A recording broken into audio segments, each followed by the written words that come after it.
we should be live right now. Can somebody confirm? I am not seeing the... Oh, yeah, we are. We are? Cool. Okay. Yeah, we are live. So, okay, I'll start. Welcome, everybody, to another episode of Secular Jihadists for a Muslim Enlightenment. My name is Ali Rizvi. I'm the author of The Atheist Muslim, and with me is Armin Navabi, author of Why There Is No God and the founder of Atheist Republic. Hello. And today we have with us, and I'm like a bit of a fanboy right now. What I was going to say, fangirl, I don't know what the correct terminology is right now. But we've got Matt Dillahunty. So right author off the bat. Nothing. Sorry? Matt Dillahunty, author of Nothing. Yeah, that doesn't matter because you've inspired, I think, both me and Armin. So I have to say right at the outset, I love you. Okay, so just same here. Take that any way you want.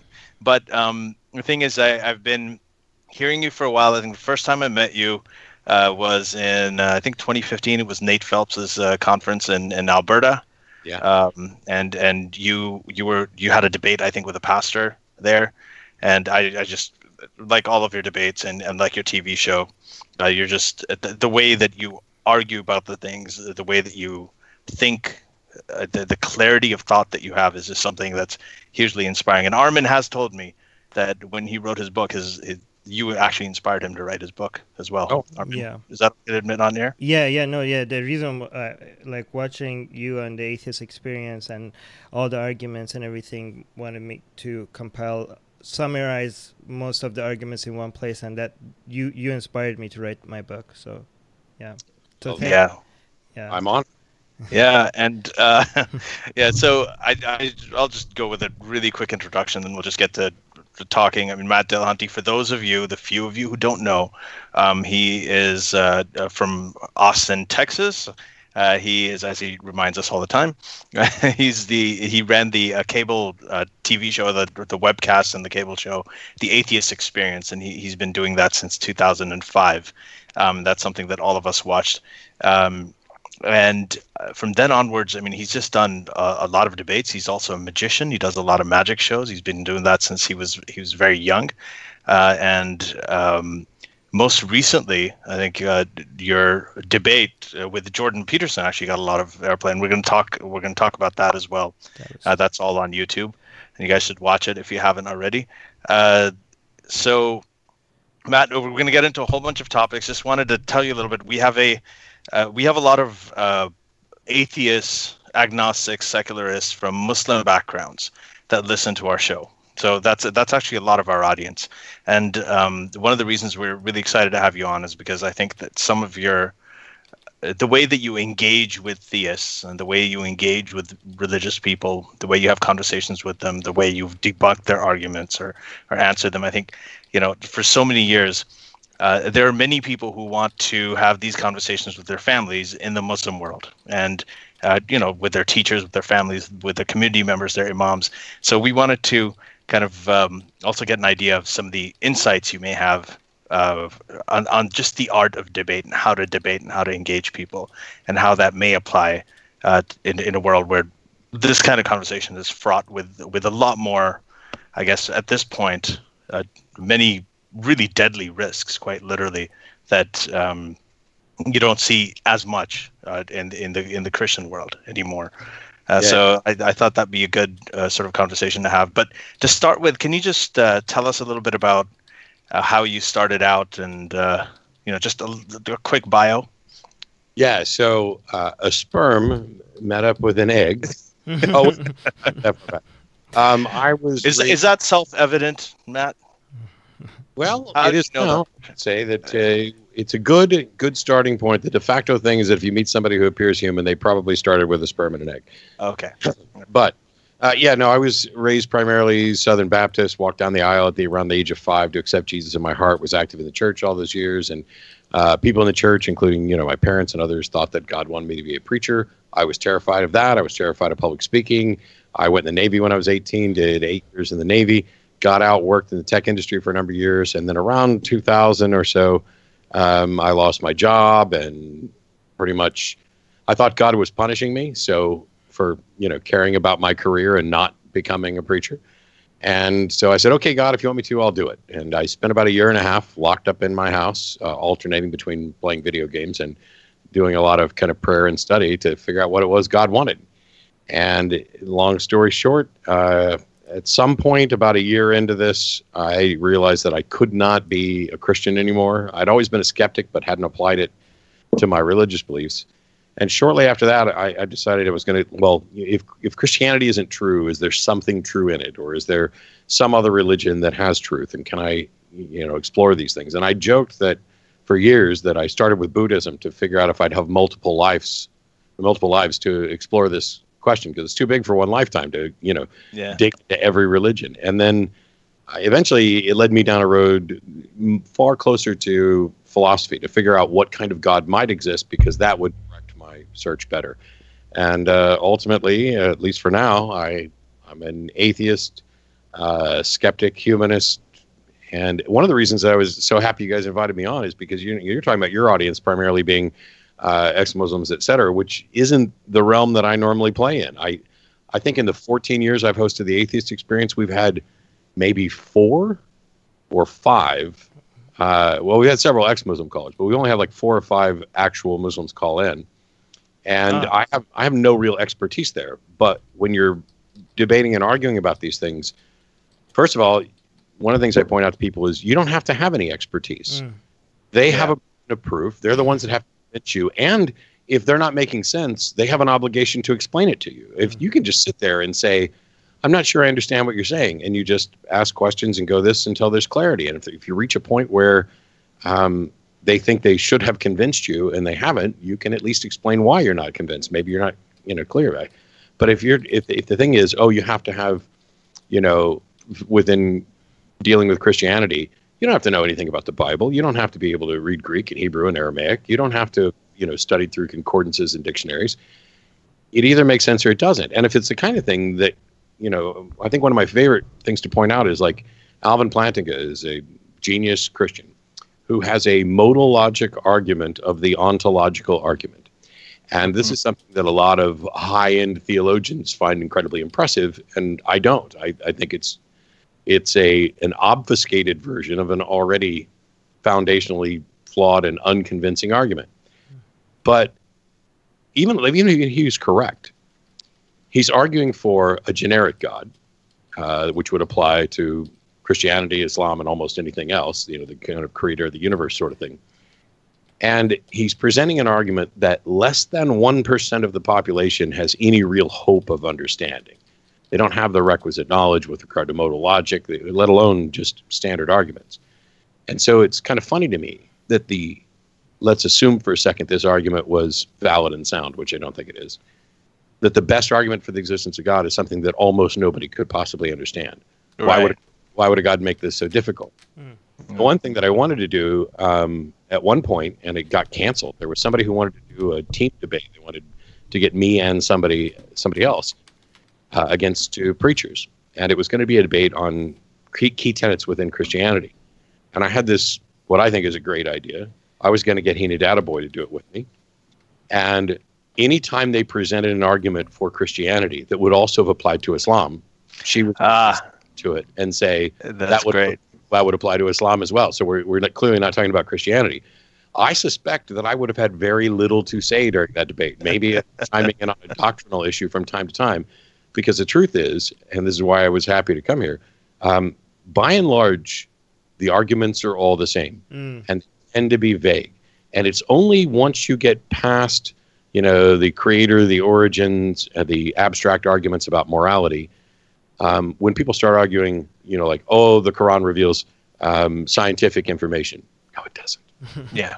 And the same thing happens with the Bible. It's like, the Bible says this. Yes, it also says there's a tree from which you can see the entire earth, which is impossible. Yeah, the sharpshooter fallacy that.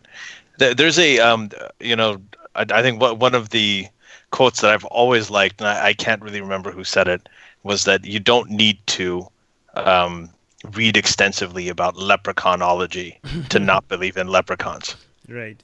You don't. I mean, if you can just start your starting point. I don't believe in leprechauns. If anybody says you know, I can't believe I'm explaining this, but you know that, oh no, you have to read all these books about leprechaunology, and you have to look at what Carl Jung's view was on leprechaunology. You have to look at all of this, and you can't dismiss it until you read that. Well, you know, they're leprechauns. It's not, they're not real. But the trick is because, well, for leprechauns, you don't have universities and thousands of books dedicated to it, right? You don't have thousands of years of so-called scholars and people analyzing it. The thing is that if they had done it, it would look so impressive that it would be hard for you to believe that this is based on nothing. That's why it's a good analogy. That's exactly why the argument works. It's because, you know, the only reason that what you're talking about is different from leprechaunology is because you do have this thousands of years of people who believed in it, like they believed in a lot of other things that we know now not to be true. So,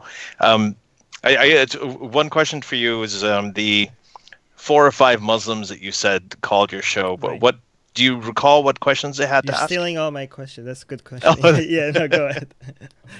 So I'm lucky if I remember anything about the show after this many years of doing it. Yeah. But there were 2 occasions that come to mind. One's fairly recent, where someone was basically going down the line of arguing for particular verses in the Quran that seemed to relay information in hindsight that would be impressive. You know, oh, it taught us something about science. And the thing that I keep pointing out is this is, quite frankly, a matter of interpretation. It's vague. It's not a scientific book. And it didn't teach us anything. It is only after we learned this through scientific investigation that somebody goes back and looks at you can interpret this so it fits this. Right. And it's not surprising that faced with the same world and similar minds trying to solve similar problems, that we're going to come up with similar potential explanations for things, just like we have countless superheroes that all have the same powers. Right. These are the things that interest us. And so if you have a problem to solve, there's a limited pool of options. And it strikes me as odd because some of them are like, you know, the description of the fetus that it's like, you know, chewed gum or something like that. Do you think that nobody ever had a miscarriage, that they didn't raise animals that, right, you know, where there were fetuses that fell out early? Actually, you know what? Let me tell you, in the last Muslimish conference, I did a whole talk on the Quranic claims on embryology, and I wrote about these in my book too. But the Quran describes the blood clot, from the blood clot all the way to the flesh covering the bones and all of that.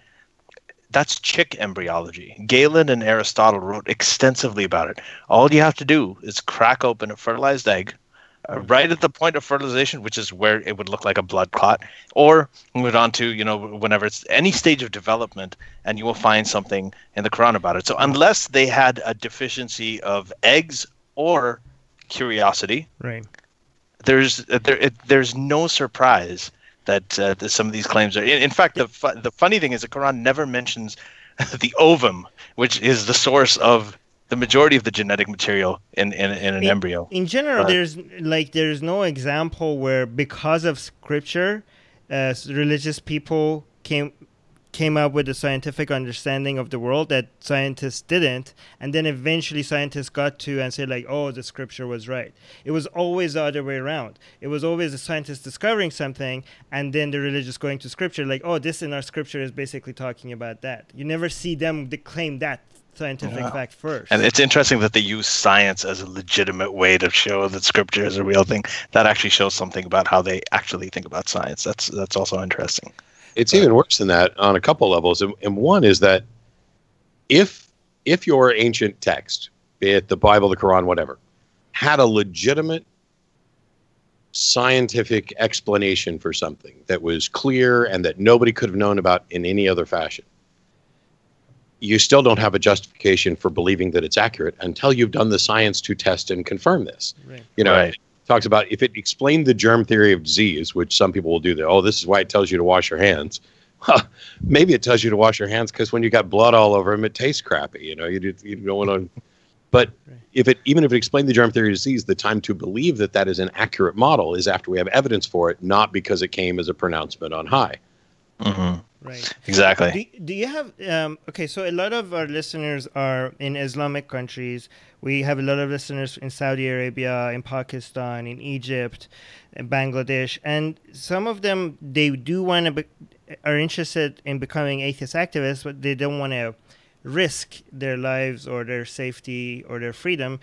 Do you have any tips for maybe bringing up these issues without, making people think, asking questions, making people doubt their beliefs without giving away that you are an atheist?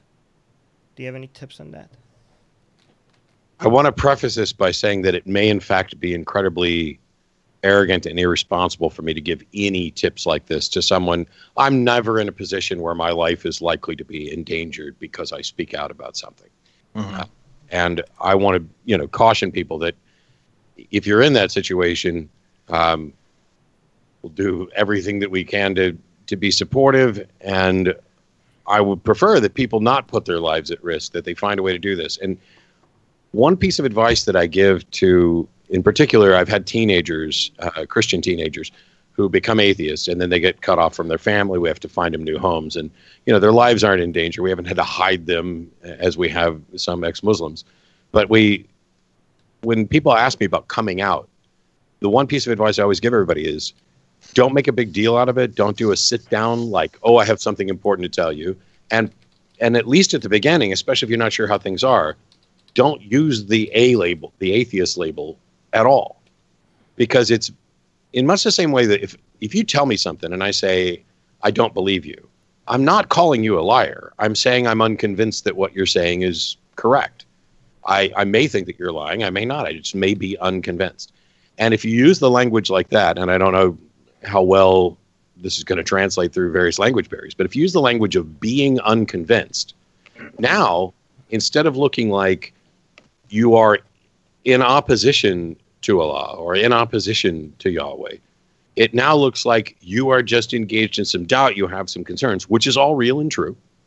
And it puts the person you're talking to in a position of wanting to address your concerns so that they can bring you back. And if all you're doing is asking questions, that's not as threatening as you are wrong. You can say all day about the Holy Quran and Allah, and this is an abomination, and science disproves this, and you have no evidence for that. All of that is attacking. And while that can be useful, there's a way to be. I mean, I'm fine with ridicule and mockery and all those things, but those come from a privileged position of safety. I can do whatever the hell I want and not really do anything. If you're not in that position, then the best thing to do is to be honest and say, I'm just not convinced that this is correct, or I have doubts and questions about this particular interpretation or this particular school of thought, and get them to defend the positions that they hold. You may find that works wonders in getting them to begin to doubt things too, or to get them to acknowledge, hey, I've always struggled with this too. I have concerns about, putting the onus on women to cover themselves so that they don't corrupt the men. Why isn't it the case that the men are seemingly incapable of, not wanting to stick their penis everywhere, or not wanting people? And if you have those kinds of conversations, you may find that the people you're talking to, while they're nowhere near ready to acknowledge that they're an atheist or that they want to discard all of Islam or Christianity or anything else, they all have doubts too. And that puts you guys in a position where you can have a conversation that's not overly threatening and yet still honest. Yeah, honest, sorry, go ahead. No, I really like that you said and yet honest, because this leads me to asking you what your thoughts on pushing for changing Islam or reforming Islam instead of going out and trying to make people leave their religion. What are your thoughts on that? I've kind of danced around on this because, I've talked to you, I talked to Faisal, I've talked to Hina, I've talked to a number of different people about this, and I'm not completely sure. As a purist, I really don't care if somebody wants to reform their religion and make it softer. I want anything that's not true and potentially harmful gone. And I think that if you reformed any religion sufficiently to where only the good was left, you wouldn't have anything that looks like that religion in the first place. But I would also like to live in a world where the worst and most dangerous forms of any religion are gone and replaced with either true, accurate, secular humanism, or at a minimum, a softer version. I don't know how likely it is that that's possible. As a matter of fact, I think in many cases it may be just outright impossible, that there's a power and control element such that I don't know that, on an individual level, you can soften someone's beliefs. But when you have institutionalized religion, when you have religions in control of governments, they become much more rigid. They become less likely to change. So as far as the practicality, I really have no expertise and couldn't guess. As a personal preference, sure, I will take a kinder, gentler version of a religion over a harmful one. But I would rather work towards a world where we believe true things for good reasons.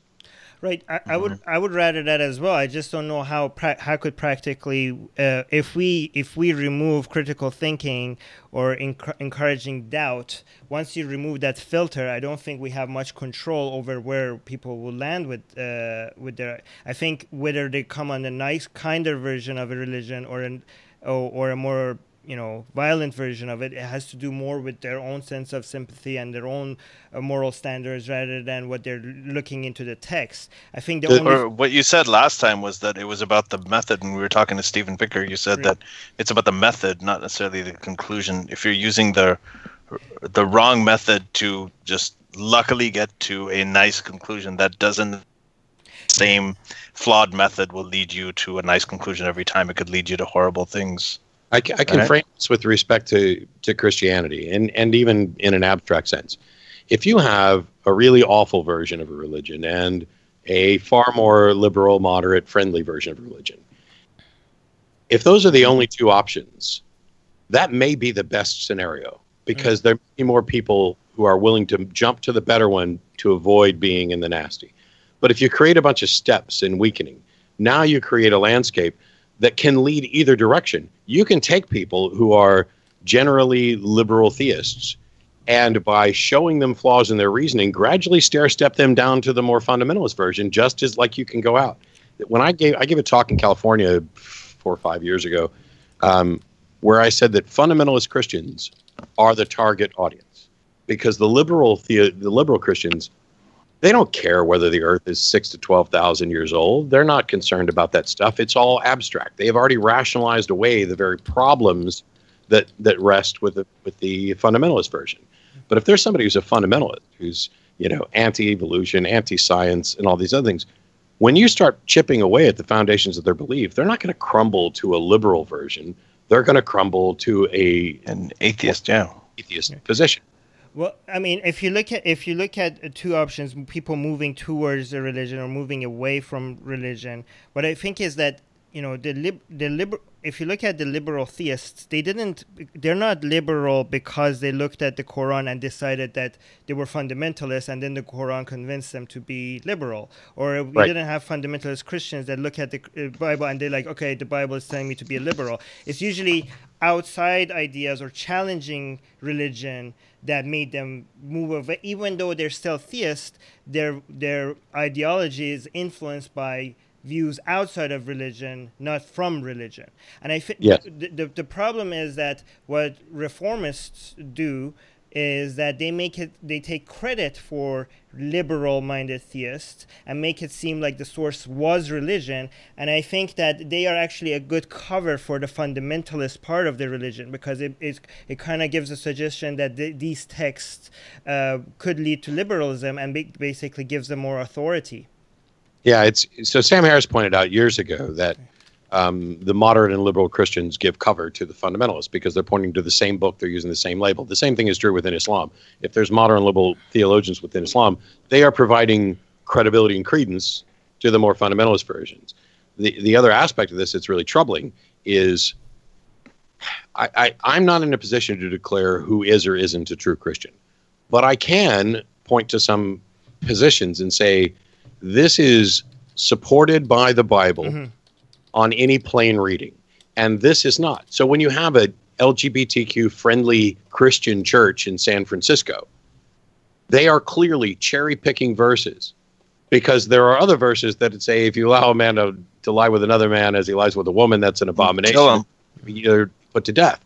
Now, the only way to get to an LGBTQ-friendly Christian church is to set aside that verse in its plain reading, go find some other verse that is love thy neighbor as thyself and use that to interpret. The problem is that the specific should always override the general. If I have a general rule that says don't kill anybody, and then I have a specific rule that says go slaughter the Midianites, those aren't in contradiction necessarily. One of them's a correction.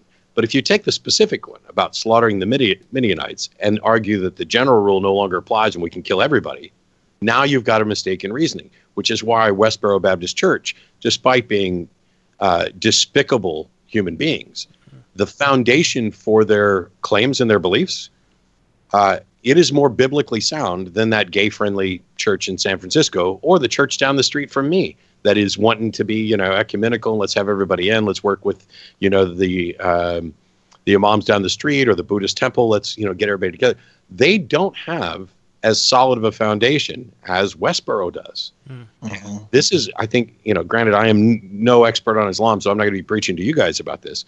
But I think that applies as well when we're talking about distinctions between Sharia law or Shia, Sunni, Sufi stuff. ISIS is one of the examples. ISIS, the majority of the stuff that they do, the majority of it actually is completely consistent with the Quran and the Hadith. The Hadith are the traditions of the Prophet of Muhammad. So it actually is. Most of the stuff is backed by them. Well, sorry. Go ahead. Yeah. Sorry. Go ahead. Go ahead, Armin. Go ahead. When you say that you're not in a position to say who's a Christian and who's not, isn't there don't we have the fact is that somebody doesn't follow Christianity doesn't mean they're not a Christian.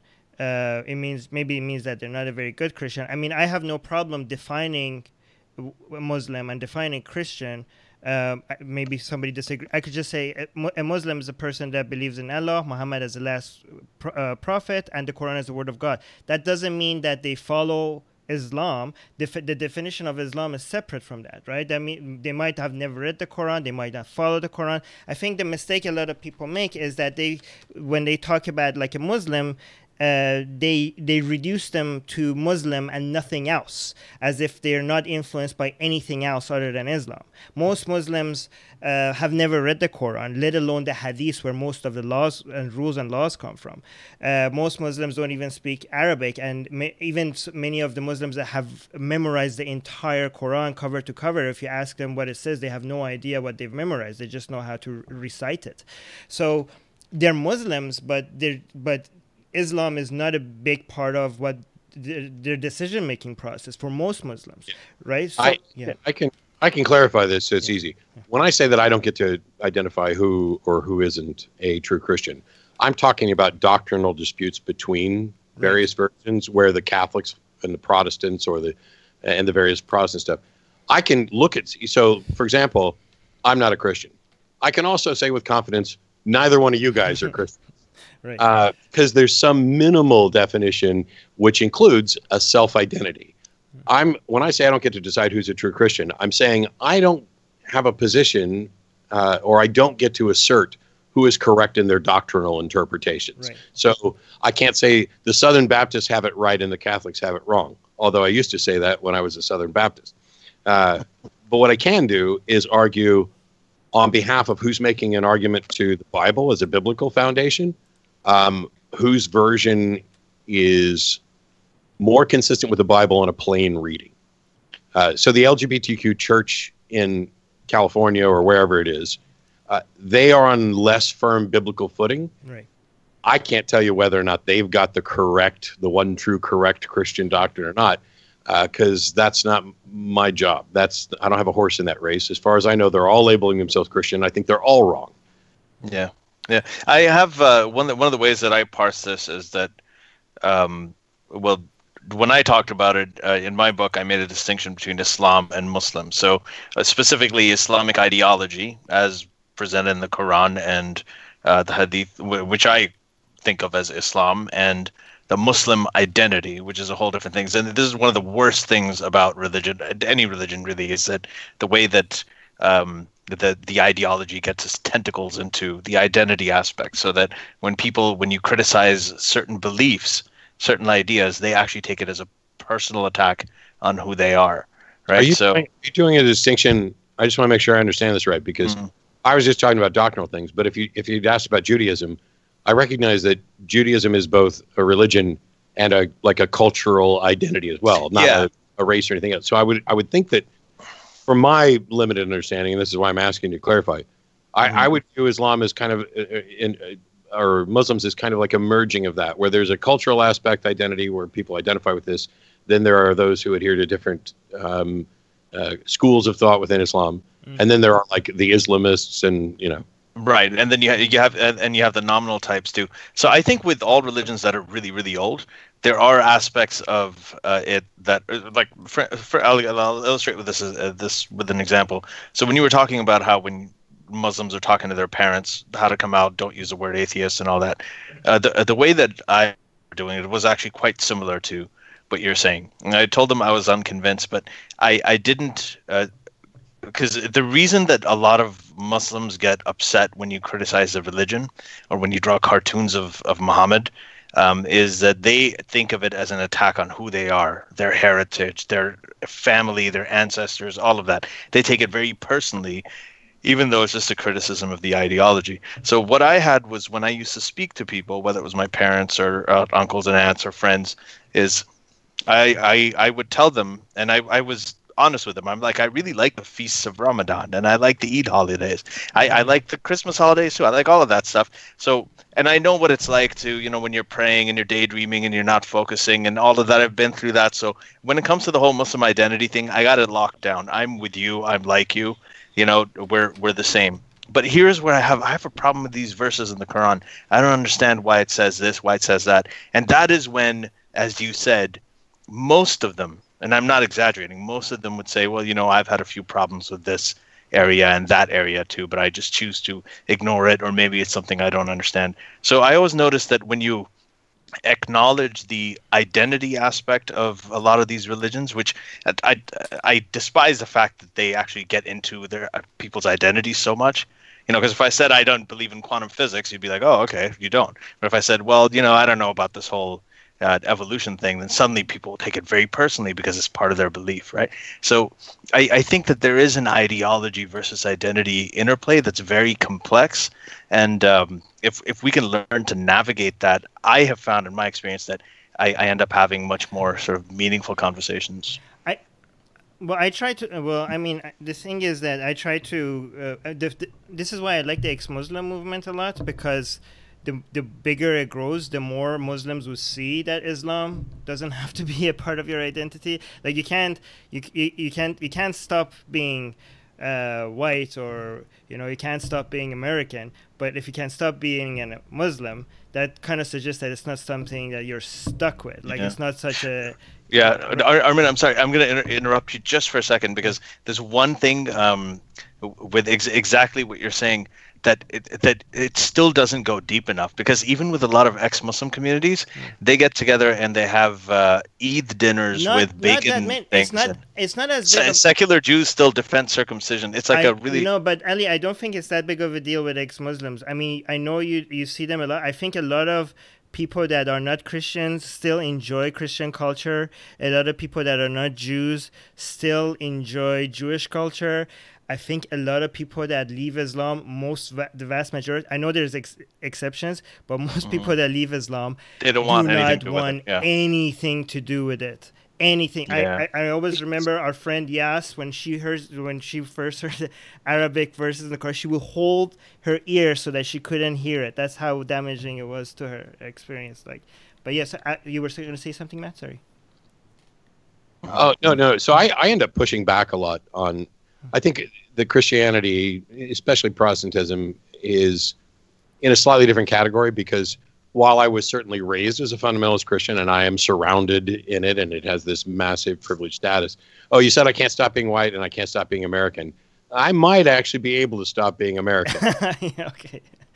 But I get what you're saying. Right. I push back on the cultural Christian thing a lot, because I want to enforce a distinction between Christianity and aspects of culture that Christianity claimed that it doesn't own. This notion of, charity or morality, or all these Christmas things. itself. Right. Well, Christmas is a pagan thing that they stole. Right. The solstice, and yeah, you're right. Yeah. My wife and I did a whole video on Christmas because we're huge fans of Christmas. But Christmas in the modern world, I'm pretty sure that as long as it wasn't like you weren't at Christmas Mass, like if you go out in July and stand out in front of a church, and as people leave the church, say, hey, I'm going to say a word, and you tell me the first two things that enter your mind. And then you start with something like Chevrolet. And then they say two words. And then you say pumpkin patch, and they say two words. And you say Christmas, and they say two words.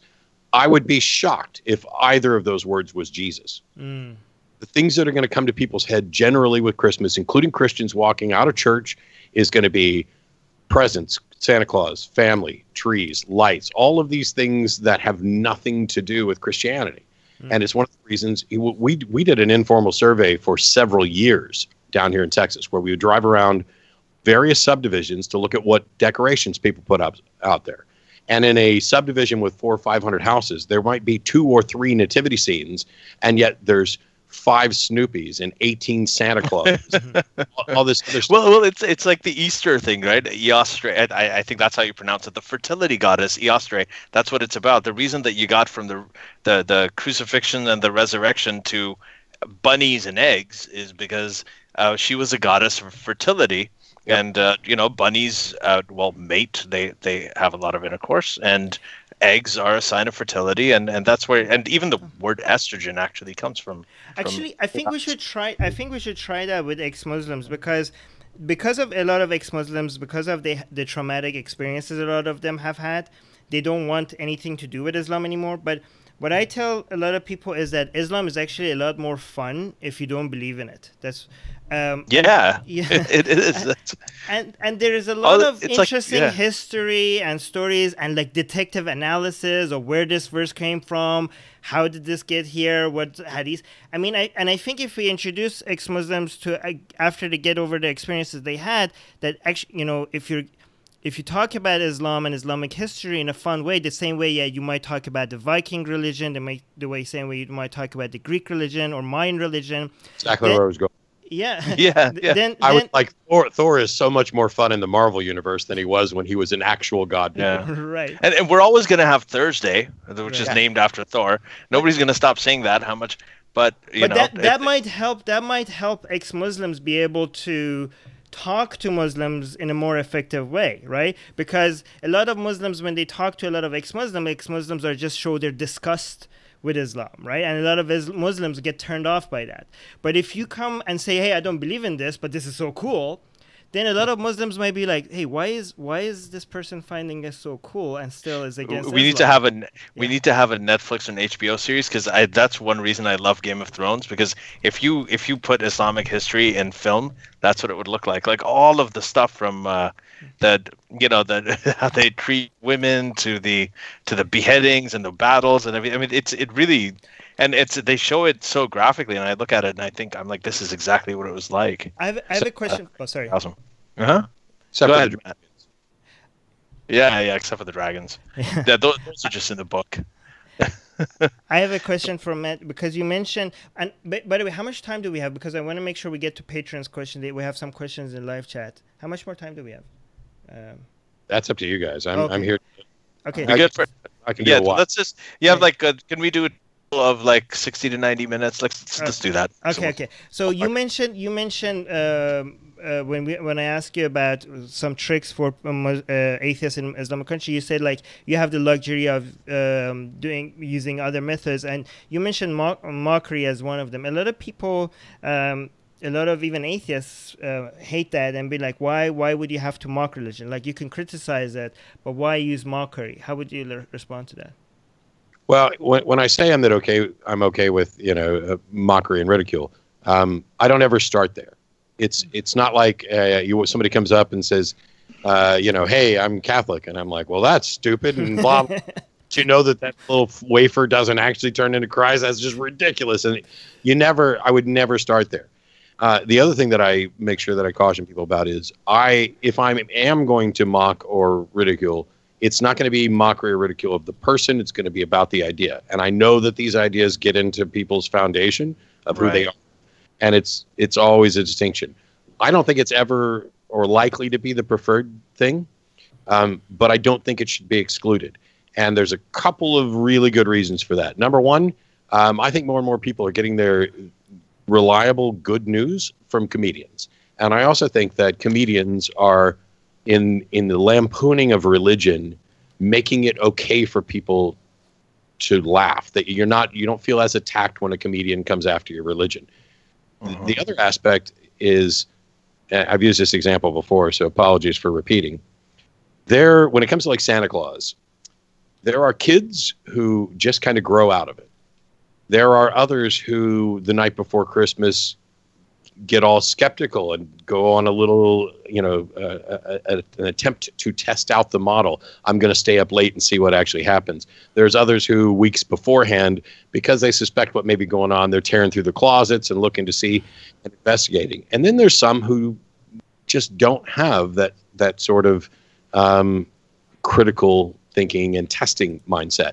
And unfortunately, and I'm not advocating for this, some of them are on a bus to school talking about Santa Claus, and somebody on the bus is like, "Oh, you still believe in that, you little baby?" And that's mean and cruel, and that's not the sort of thing that I'm talking about, because that attacks the person. But it can have the effect of making them go, "Hang on a minute. Why would somebody make fun of me for believing something that I think is real and justified and that brings me joy?" And that can prompt people to investigate. So I just don't want to take tools out of the tool set. I am not the guy who's like, let's go mock everything all the time. And I don't think that's ever been kind of the way. This is, I don't know if this sounds cynical or not, but a lot of times what happens is that if you have a bunch of people who make other people feel dumb for believing something, you don't want to feel dumb. You want to be part of the crowd that actually isn't. You want to feel like you're above that. And I think the kid on the bus who got made fun of, that's terrible for that kid. But if he's sitting next to somebody else who secretly believed and they watched their friend get made fun of, that empathy for their friend of, I don't want to be mocked like that, can be a thing as well, which is why when I'm doing a TV show, I'm not so concerned about changing the mind of the person I'm talking to. I want to present the best case and the best reasons, because I know there's somebody out there watching who thinks exactly like that person on the phone.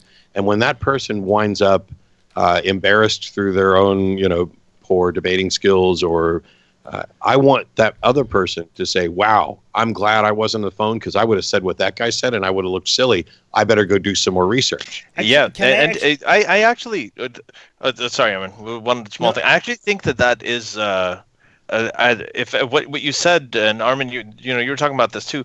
People in the Muslim world, a lot of times, at least I remember, a lot of them are so frustrated because they can't speak out and they're censored and they're like oppressed by their governments, by their families, by everybody's, is when they do get a chance to speak, they tend to be very aggressive and very sarcastic and very mocking in a way that, because this is what I've noticed. They like, for example, Richard Dawkins. They love Richard Dawkins because they feel like the respectful dialogue is kind of a privilege for people in open societies who can speak freely, right? So sometimes I've actually noticed, at least in my crew, when the sort of the underground atheists and secularists would talk among each other, that there was a lot of mocking, a lot of, and there was some religious person trying to defend it. They were brutal with them.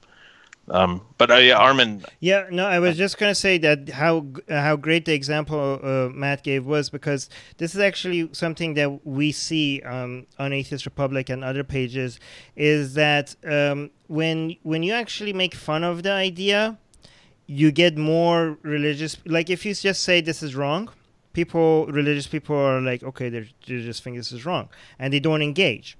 But when you actually make fun of it is when they think like they need to come and defend their religion. And a lot of times you see sometimes when people come and defend their religion, the end result is that they change their mind. We have so many examples of people that are a fan of our pages and they say like, hey, I'm an atheist and I came to your page because you made fun of me or religion, and I came and defend Islam or Christianity, and now I'm an atheist myself. So given that, stuff that makes fun of their ideas gets better engagement kind of suggests that you're right, that this is a very powerful. I mean, there are many different ways, but I don't think we should abandon any of them. Yeah. Right.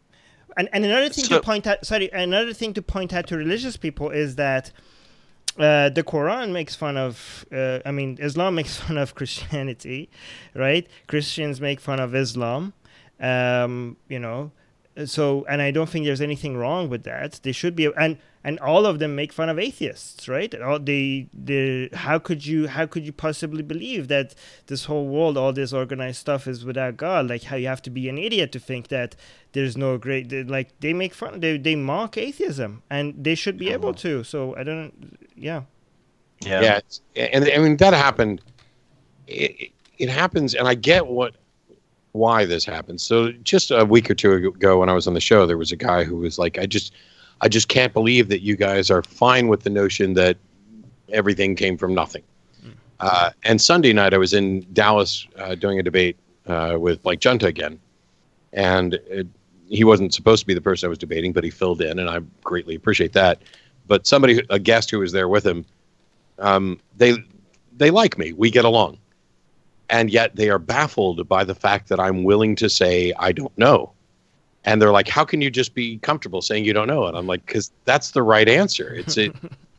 Here's a question. I don't know what's true. Yeah. It's a bunch of people who are pretending to know the answer or who are convinced they know the answer. Right. And yet they don't seem to be providing compelling evidence. If you ask me, how is your lawn so green? I know the answer to that. I pay a bunch of smart people who have studied the actual elements that are required to grow, green grass in Texas, which is not the easiest thing in the world, to come out and fertilize and take care of the lawn on occasion. Do I know the specifics of it? No, but I have a good grounding. If you ask me why there's something rather than nothing, I don't know. I'm not even sure that that's a sensible question. Maybe it's the case that there had to be something, or that there's no other possibilities. But when you tell me that you have the answer to why there's something rather than nothing, and it's because there's this transcendent magical being who exists outside of space and time and is in charge of it, that is something. Blake actually commented that it was a really simple explanation, and I laughed out loud, which I don't normally do, and I know he didn't take it personally, because while it is simple to say God did it, that's a simple thing to say, and it's a simple thing for people to get. But the actual claim that you're making is incredibly complicated. It is what you're saying is there exists some being not tied to space and time who has these capabilities, who did all of these. When you look at what you're actually saying, it's incredibly complicated. Yeah, you're adding a conscious being, which is one thing so complicated, to the beginning of everything. It's just out of nowhere. Like that. That's a very, very huge claim to make. Right? Yeah, it's like, hey, what are the, it just creates another question. It creates another. You end up back at square one, right? All the problems they have for why we can't explain where things come. Like, what are you talking about? You're adding the most complicated thing to the beginning of everything. Yeah, the whole idea is, Anyway, is there morality? It's the same morality. Every objection that anybody launches with regard to a secular morality is actually an objection that their religious morality or their religious model cannot solve. They say, oh, well, if there is no God and you guys are just advocating for secular morality, then if you think this is moral and somebody else thinks that it's not, you have no way to resolve it. You have nothing to point to. And I'm like, well, that doesn't change just because this person is saying that they're going to point to their God, because I'm pointing to the physical facts about reality. If we can't agree on what to point to, it doesn't matter. You say that I'm pointing to God. Okay, I'm pointing to Thor. I'm pointing to pick a god. Which god should we point to? How do you get to all of these things they're objections to things that they can't solve, but they feel like they've been solved. Right. Why is there something rather than nothing? Oh, it's God. Why? What is your foundation for morality? Oh, it's God. God is this abstract panacea, this catch-all answer to everything that serves as an answer but explains nothing. Right. I mean, even if you point to the same God, you can't seem to agree what the same God says, right? So Yeah. Yeah. So I wanted to. Sorry, Armin. Yeah. Did you have another question? I just wanted to see if we could go to to the Patreon No, questions. no, we'll get to the Patreon. We just have one more topic to cover before we do, and that is, because this is actually something that all the patrons want to know about, and that's your debate with Jordan Peterson, which a lot of us watched. And so I have a small story. I'll try not to take too much time. But first of all, I see a lot of Jordan Peterson fans who come to my talk as well, and it's a big phenomenon. It's something. There's some sort of, I think there's a void that he's filling that may have been missing from the secular movement, and I'd like to get into that a little bit. But first, I want to tell you a little story. So, one of my exes a long time ago, she was a law student, right, and she was part of these different groups where they all kind of got together and discussed philosophy, and thought of them as very they thought of themselves as very intellectual and very, they always, there's one of those, those kind of groups that I'm talking about. And it was on Facebook. I think one of them shared a meme, and it was two crows who were sitting on a telephone wire. All right, just perched on a telephone wire, and the caption said "attempted murder." Okay? Yeah. Now, okay, so don't say anything yet. So what happened is that the guy who shared it, he's like, this is so witty and it's so hilarious, and I saw it, and soon enough, it got hundreds and hundreds of likes, and a lot of these people were just coming up. They're like, "Yeah, that's brilliant, that's amazing," and my ex was sitting there laughing at it, and she showed it to me. She's like, "Look at that! Isn't that hilarious? It's so cute." And I saw it, and I'm like, "Yeah, that's pretty funny." And then I started looking at the comments, and I realized that I didn't think most of the people got it. So I asked her, Sorry? That's not that surprising, but yeah. So I asked her, I'm like, do you understand this? Do you know what you're laughing at? She's like, yeah, if the crows, they're going to get electrocuted and they're going to die. And I told her, I'm like, that's not what it means. That's not, she's like, yeah, but that's still funny. And I told her, no, that's actually not that funny. They get electrocuted and die. That doesn't make it witty or intelligent or anything. Then I explained to her that just like you have a school of fish or a pride of lions, you have a murder of crows. That's a terminology that you use for more than one crow. And she had absolutely no idea. Turned out that virtually nobody on the comment thread had any idea. Neither did the guy who posted it. This I've come to see now as the Jordan Peterson effect. It's like everybody's trying to, because it's something supposed to be witty and it seems profound. People want to feel like they understand it, because if they don't, then they're gonna, they'll be like, well, everybody else is getting it, I got to feel like I get it too. But in reality, even the person who posted it didn't really know what it meant. Now I don't know.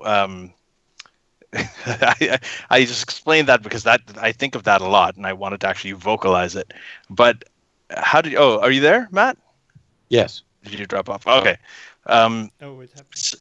I dropped. I just want to know. I watched that, and there was a lot of discussion about the what was it, the metaphorical substrate, and I heard his explanation of it, and I didn't really understand it, but it reminded me of the kind of conversations that I had with a lot of Muslims. It's actually very, very similar to the kind of, when they go into abstractions and they start taking simple things and really obfuscating them, or if they, start talking about the meaning of words and going back to the meaning of what does even mean, and so on. It depends on what the meaning of is kind of. That was a famous Bill Clinton quote. And so what was that experience like? I suspect that you went through some of it. It seemed like it, but maybe I'm being uncharitable. I don't know.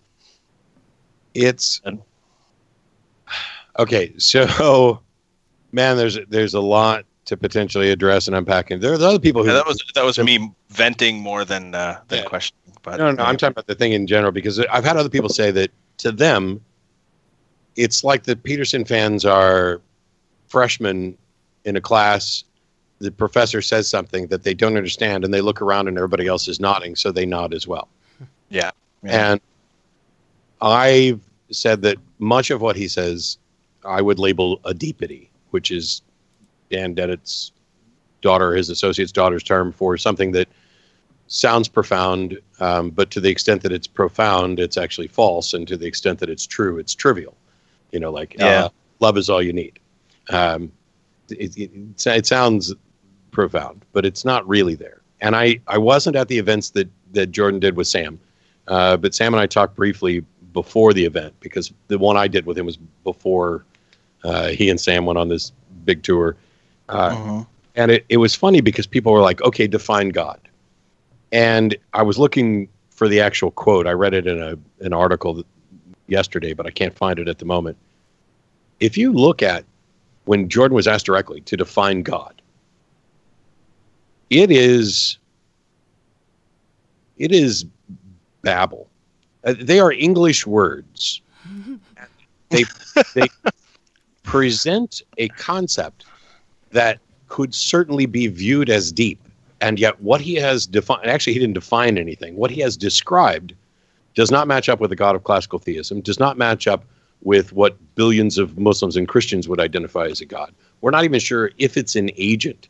It is all metaphorical. And that's because I think Jordan is obsessed with this notion of archetypes and the metaphor, that there's something of value in belief in a God thing, even if it's not an actual thinking agent, even if it's not a being, even if it's just this abstract kind of metaphorical notion, which is why he thinks that Sam and I, and you know, pick an atheist, that we all have gods. We just don't want to recognize that we have gods, because he's so fast and loose with what God means.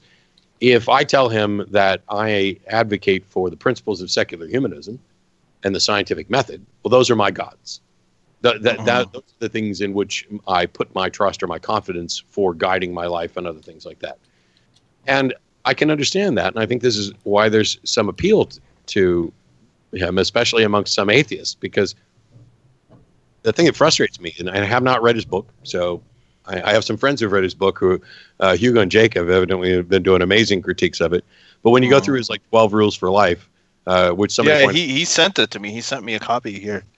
And thought that it was ironic that he said rules-based systems don't work, and then his book is 12 Rules for Life.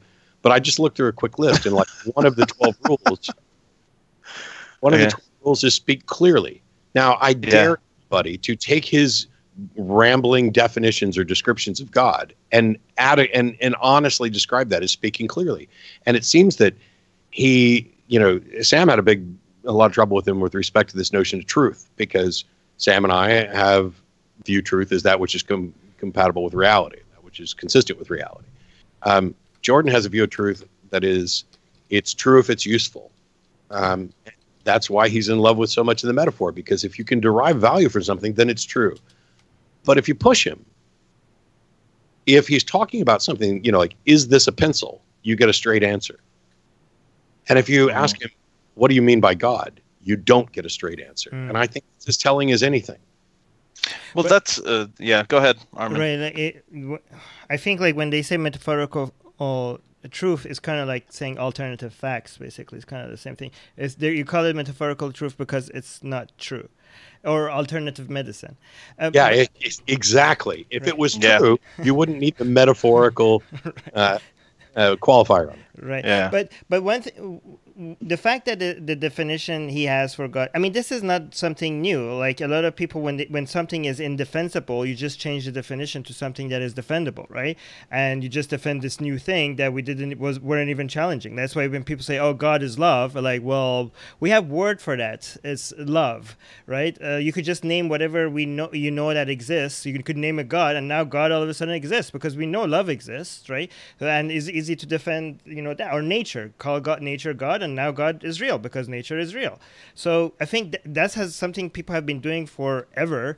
It's nothing new about that. The problem with that is that these are the same people that, I mean, Jordan Peterson fans that argue like, listen, Christianity is so old. There must be something useful there. There must be something that keeps our civilization or identity together. And he's right.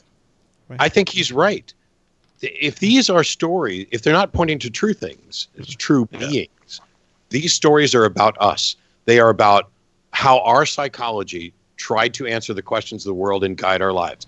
And I'm fine with the notion that there's something. By the way, I found the quote or quotes. This is Jordan Peterson. asked what he means by God. Quote, God is how we imaginatively and collectively represent the existence of an action of consciousness across time.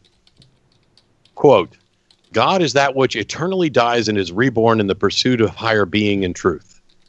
Quote, these are all things that he said? Yeah, it's a big list. Yeah. God is the highest value in the hierarchy of values. God is the voice of conscience. God is the source of judgment, mercy, and guilt. God is the future to which we make sacrifices.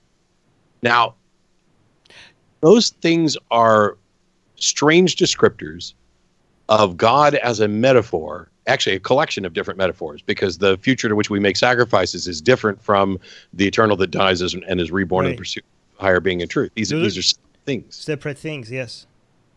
And it's funny because if you ask my mom, what's God? She's going to give you a very, very Jesus Christ is God incarnate. God is the creator of the universe. If you ask most Muslims, to describe Allah, well, they're going to go straight to the Quran. They're going to go to the description that is there. And if you ask most of them, and I haven't, so I have to acknowledge that I'm guessing here, but based on their actions, I think this is reasonable. Do you believe that God, Allah, Yahweh, whatever, is a being, is a thinking agent that has governance over the universe? They are going to say yes without hesitation. Right.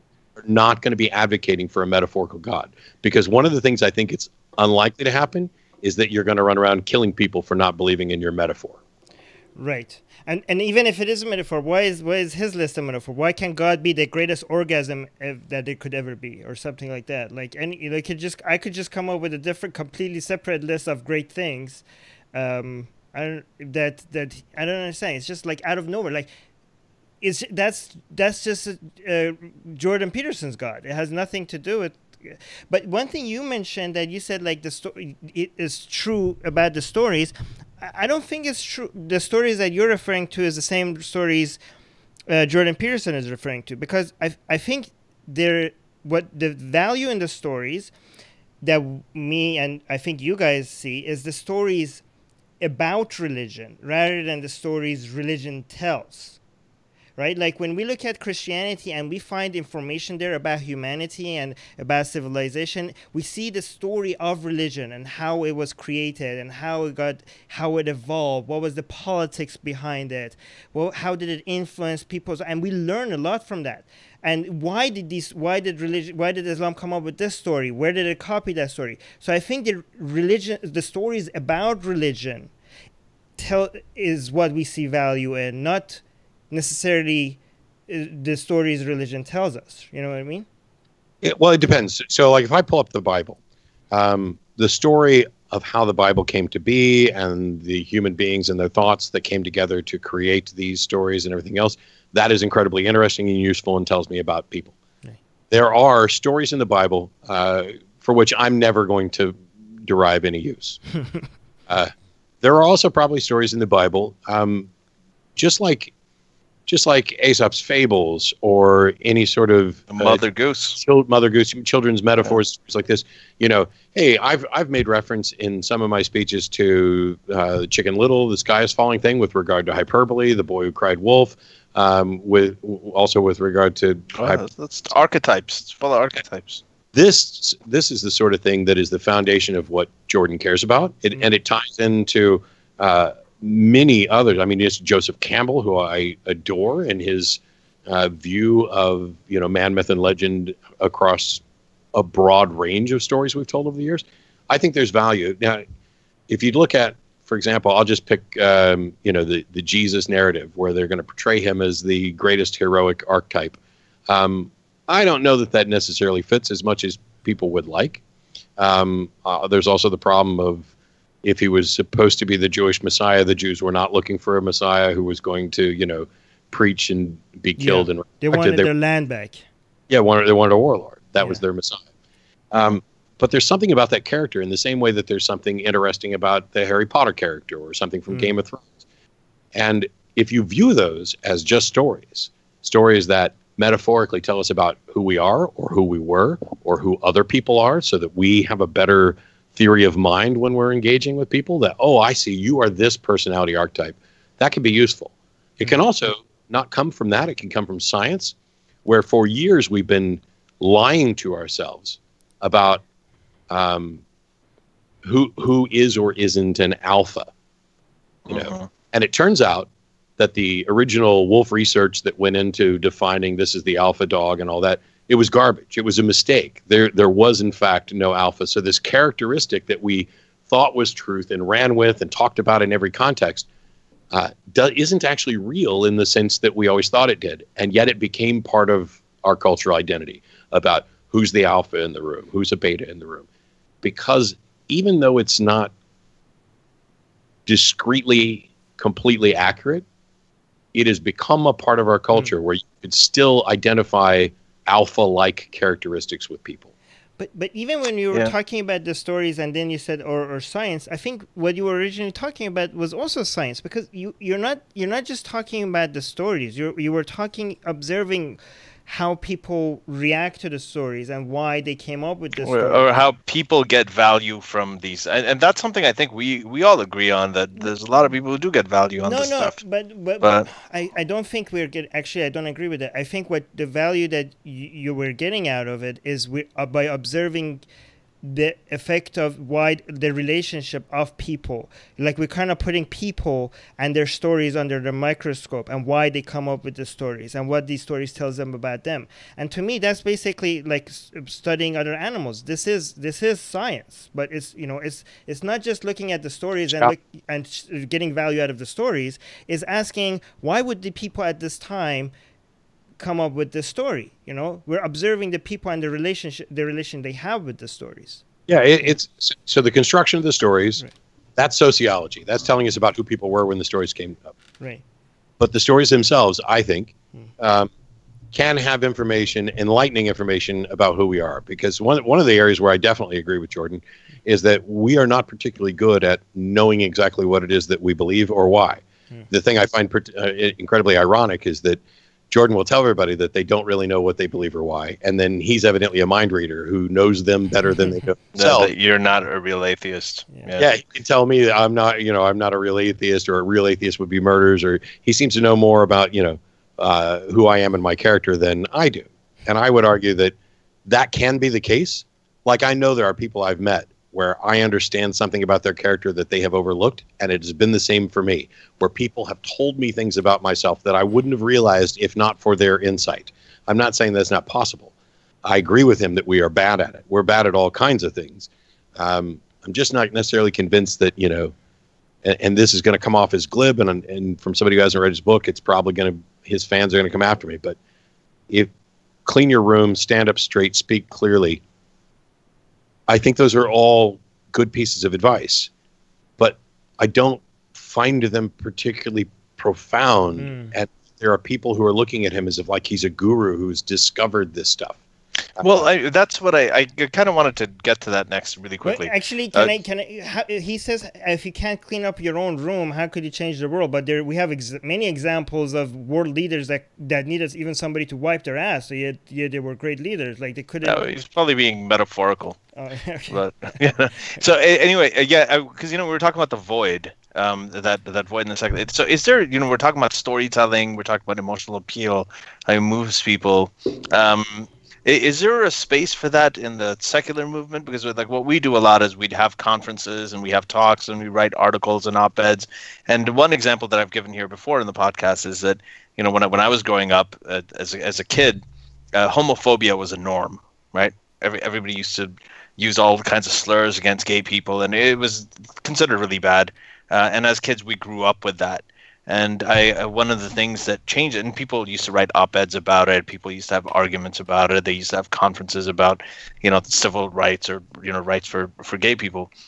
But then when the movie Philadelphia came out, and it didn't do everything. I'm not saying that it all changed because of it, but I remember watching that, and suddenly it was a fictional story, but it was a story.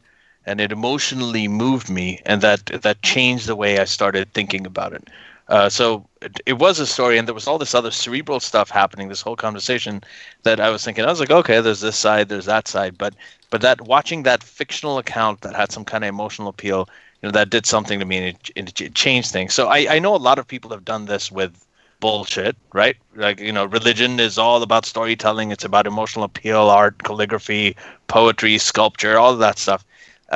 Is there a space in the secular movement to start not just having conferences, but having, comedy nights, poetry recitals, people coming up and, Netflix series, storytelling, but doing it with truth and doing it with reality rather than just with myths? Or is that something that doesn't necessarily sit well with you? So I'm gonna address that question, and then if there's time, I'm also gonna address a side thing, which will probably piss some people off, but it's important. That's great. We love that. We love that. Yeah. As you brought up Philadelphia. So with regard to the space in the secular community, yes. Not only do I think that there is space for that, I think it's needed, but we needed to work to get to that point. Religions have had, at least in the West, an incredibly privileged status, and it's like, hey, what church do you go to? Or they've had privileged status with regard to tax exempt status and charities and things like that. So we had to, from about 2000 or so until now, build up the community, and that was done with conferences where people came and gave lectures, and it was more intellectual and erudite. Several years ago, Margaret Downey came up to me and said that what she wants to see at conferences is more people telling their stories. And I completely agree with her, because the one thing we find in conferences is when people show up, they get their dose of atheism, their dose of skepticism, and then they run off back and live their life. And they're not actually engaging or building communities in their town. And I keep getting email from people saying, I'm the only atheist I know. Hey, I'm an ex-Muslim and I'm in, upstate New York, and man, there's nobody for me to talk to. And I'm like, you're wrong. There's an atheist community, there's a secular community somewhere near you, and if not, you can start one.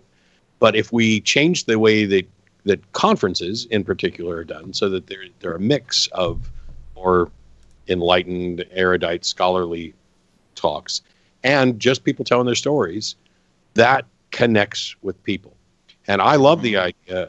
I know Travis and I had talked about having an atheist-based arts, comedy, music variety festival, just a big celebration where everything comes from a secular foundation, but it's just, joyous, and we're not going to sit around and necessarily bash religion or give an intellectual talk. We're going to engage in the things that make us human and make human life valuable and precious to us. Mm-hmm. I'm sure there are other people planning and doing similar things. I like the idea of, maybe a Netflix series, since we might have missed the curve on that, because for a while they were buying anything, and now they're not buying as much as they used to. Mm. But if you get some good writers together to put together, I just saw this ad for a terrible looking sitcom, but God Friended Me or something, where there's an atheist who God friends on Facebook or some social media and is messaging. It looks awful. And it looks almost like they didn't actually engage with, prominent atheists at all, or people who've been active in the community or in the conventions. I will watch it just to give it a shot, because I liked The Good Place, even though, what I thought The Good Place was. Yeah, the afterlife. Yeah. That was funny. I mean, that kind of stuff is, you can enjoy it. Yeah. But the other thing I was going to say that ticked people off is you mentioned Philadelphia. And one of the things that stands out to me that the second you said that, because it was an incredibly powerful movie, and you had Tom Hanks, who is straight, playing a gay man with AIDS. Mm-hmm. Recently, Scarlett Johansson was just removed from a movie where she was going to play a trans individual, because the trans community was like, no, we want trans people to play those roles. And I completely understand and support that. If that was the case, if this was the best way to do this, by all means, get trans actors involved, get gay actors involved, play those roles, stop casting Mexicans as Arabs, let's let people represent themselves. Mm. However, the trans issues are so important that if what it takes to get that movie made is to cast someone like Scarlett Johansson, then that's the best thing we could do. Because when they removed her, that movie is probably dead now and will never get made. And there's a story that I agree with you. I think the whole thing about actors is that they play roles that they're not. You know, like they're. I remember when in Seinfeld, one of the most hilarious characters was this Pakistani guy named Babu Butt. I don't know if you watched the show. And we loved him, and like all of my Pakistani friends loved him too. It turned out it was a white guy, but he was hilarious, and he had the accent down. I don't see, that's just not something. I don't know. I've got so many battles to fight right now. It seems like, for example, a lot of people in Japan were not like, what was the movie, Ghost or something, that they were upset that why was another Japanese person playing that, and they went into Japan and they asked everybody if they're offended, if they're upset. They were like. Nobody said they were upset. They were happy and happy that they were like that such a famous actress was featuring their story, right? We've done the same thing though with like cultural appropriation with regard to the dresses. My wife has this great yellow Mexican dress with embroidery on it, which she bought from a Mexican woman in San Antonio. If she wears it, somebody out there is going to say, "Oh, that's cultural appropriation." You know, yes, it may be, but I think we can be a little smarter about how we lead people towards realizing that sort of stuff, because the Mexican woman who sold my wife that dress was very happy that somebody bought it, whether it was a white chick or not. Well, that's the thing. Like, you know, if you're doing it to mock somebody like blackface or like, you know, people do with natives, that's a whole different issue. But if you're doing it to celebrate, if Gwen Stefani's wearing a sari at a wedding, I mean, that's a great thing. People in India love that stuff. Right. If you overdo it, like Justin Trudeau did, and who, you know, like that was his tour. That was wrong, not because he was doing it, because he did it in a cringy way. That was a cringe crime. Not a cringe thing. It wasn't not a cultural appropriation crime. It was a cringy crime. But nobody ever gets upset at cultural appropriation when white people convert to Islam. Though I think that's really, that's the ultimate form of cultural and. I think it's like that. That's a one thing that nobody will ever get upset at. Or when people what? Sorry, Matt. What were you saying? I think one of the things that kind of tipped the balance for me, because I'm always going to try to make sure that I'm not actively being a dick or actively offending somebody or using somebody's cultural heritage or race or anything else as a prop. Certainly not for mockery. But someone took. What happens is we get a really good idea, and then somebody gets hyperbolic with it and runs way off the edge. Yeah. And I remember that somebody was complaining about food, the fusion of different cultures' food. They were trying to claim was cultural appropriation. And I'm like, if I put together a restaurant that fuses Indian cuisine and Mexican cuisine, and I've made good food, I'm not mocking either one of them. I'm celebrating it and doing something cool with it. If you're objecting to that, you are now being the dick. You are the one that's, you know, it's pro-segregation to be. It's like segregating people. But also we have to go to the Indians and the Chinese and tell them to stop practicing their culture altogether, because they probably appropriated those cultures from somewhere else. So everybody should just get rid of culture, because everybody stole that from somewhere else before them. Nobody gets to use rice except for Asians. Yeah. So we're gonna move on to I guess patron questions. Yeah. Before that, I have one last question for you, because we put it in the description. I want to make sure we cover it. We've got the political climate right now. You know, the left and the right. You've got Trumpism. You've got the regressive left. You've got all this stuff going on. And there's a question about criticizing Islam. I know I have actually heard from mainstream atheist organizers.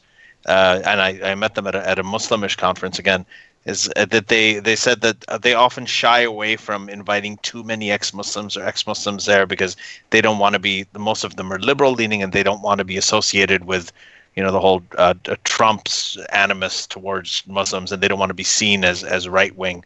So they're kind of quietly shying away from it. How do you criticize Islam as in the atheist community? In the age of far-right populism and Trumpism? Yeah, I don't think I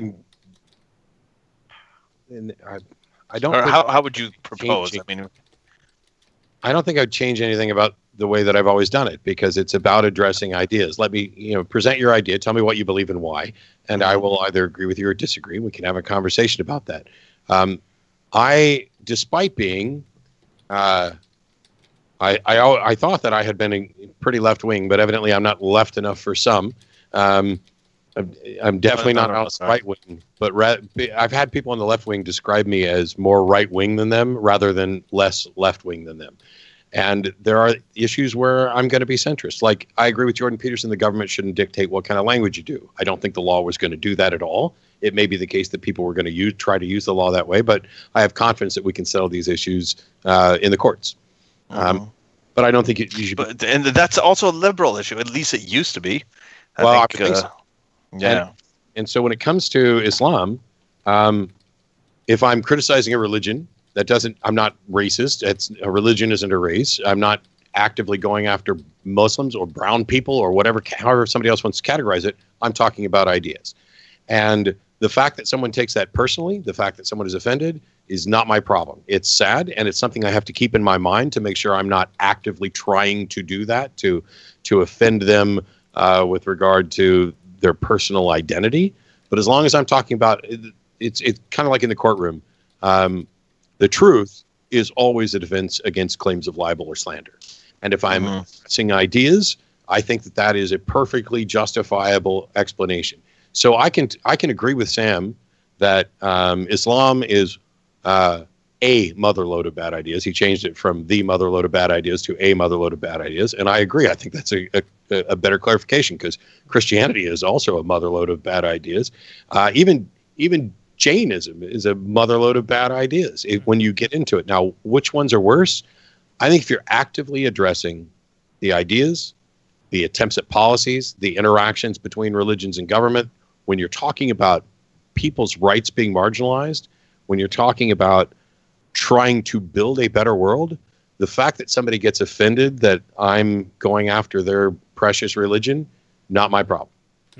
And when people want to say, there are people who will call in or write in actually and say, "What's wrong, Matt? Why don't you ever go after Islam? You're afraid of going after Islam. You go after Christianity all the time. Why wouldn't you go after Islam too?" And I'm like, I will. It's a call-in show, and I engage with what the callers want to do. And also, it's an area where I don't have a great expertise. But if somebody calls in, I go after it. I don't hold back just because, I don't soft pedal and go, "Oh, no, we can't address this because that might put me in the right-wing category." I am always just going to be straightforward and plain as best I can on those issues. Yeah. And what I find is that I get criticized by people further left than me.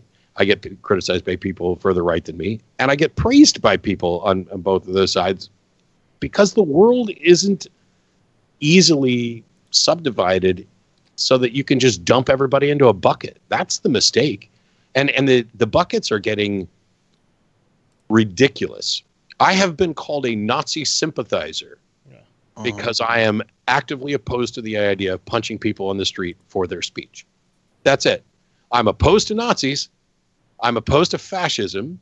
I am all for engaging on those things on an ideological level. I am all in favor of actual physical self-defense when there's a physical threat. Somebody's like, "What are you going to do when the Nazis come after you with guns?" I'm like, "I'm going to shoot them because they're coming after me with guns." But if they're standing on the street expressing their ideas, I think punching them is strategically bad, and I think it's a violation of humanist principles, and I will say so. And for that, I was labeled a Nazi sympathizer.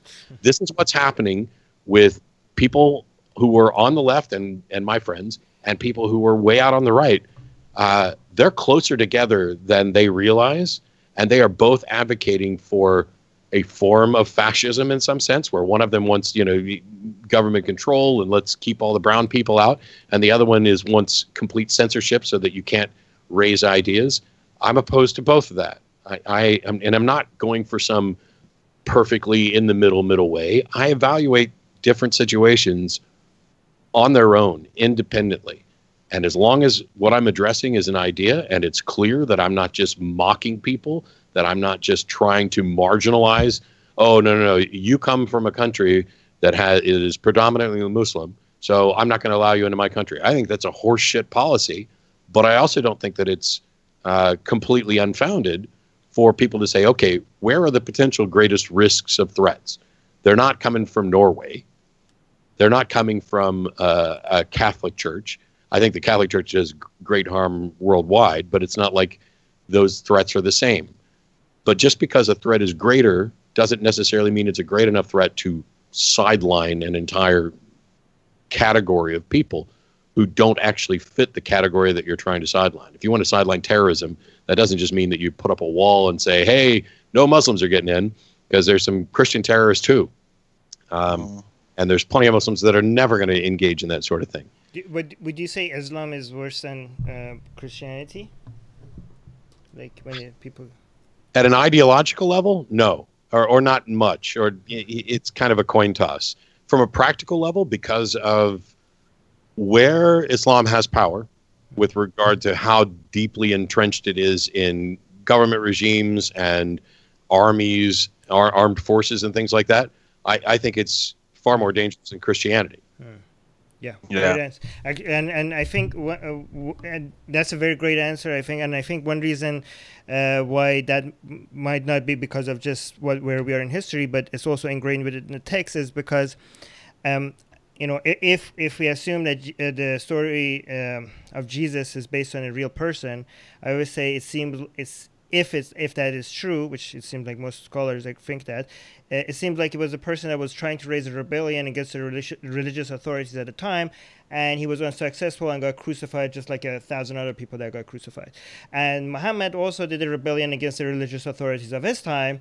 The difference is that he was successful, so he got to be a ruler. And because Christians follow the way of Jesus and Muslims follow the way of Muhammad, half of his story involves him being a ruler, and so that's why Islam is a lot more political than Christianity is by its very text, by its very nature. Yeah, it's not just what's written in the book that defines this. It is what's going on in churches, what's going on in synagogues, and what imams are preaching. These things are. It gets really difficult to define what is Christianity, what is Islam, because it's not one thing. Just like religion isn't one thing, and people are, when they come to me, they're like, why don't you speak more about Islam? Because it's, there's so much in the way of human rights violations and so much in the way of concerns about violence and conflict, but because there doesn't seem to be any bend. If you're in a Christian country, yeah, okay, we'll bend and we'll let the secular people, have some of their rights while we keep going. There doesn't seem to be that kind of bending with regard to that. And Islam is the greatest threat to civil rights around the world. That may be true. Islam may be the most dangerous threat worldwide, but that doesn't mean it's the most dangerous threat in my hometown, right, or on my block or in my state or even in my country. And the very notion that there's the fallacy of relative privation, which is we should only focus on the biggest problem. That's absurd. Because I can't do anything about, or I can do very little about atheist bloggers being killed in Bangladesh. I wish I could. I can't. But I can do something about fundamentalist Christians trying to change the school books in Texas, which are going to go out worldwide, to fundamentally change what we teach kids about science and things like that. That's something that I can actively work towards. And so reminding people that, think globally, act locally, think big picture, and act in your area to make the changes that you can. Yeah. If somebody said, hey, will you come to Bangladesh and give a lecture? I don't know how I could say no, but I don't know what would be involved in saying yes. But it doesn't even have to be, because, if somebody is focusing on curing AIDS, somebody might come like, hey, why are you focusing on AIDS? Isn't cancer a bigger problem?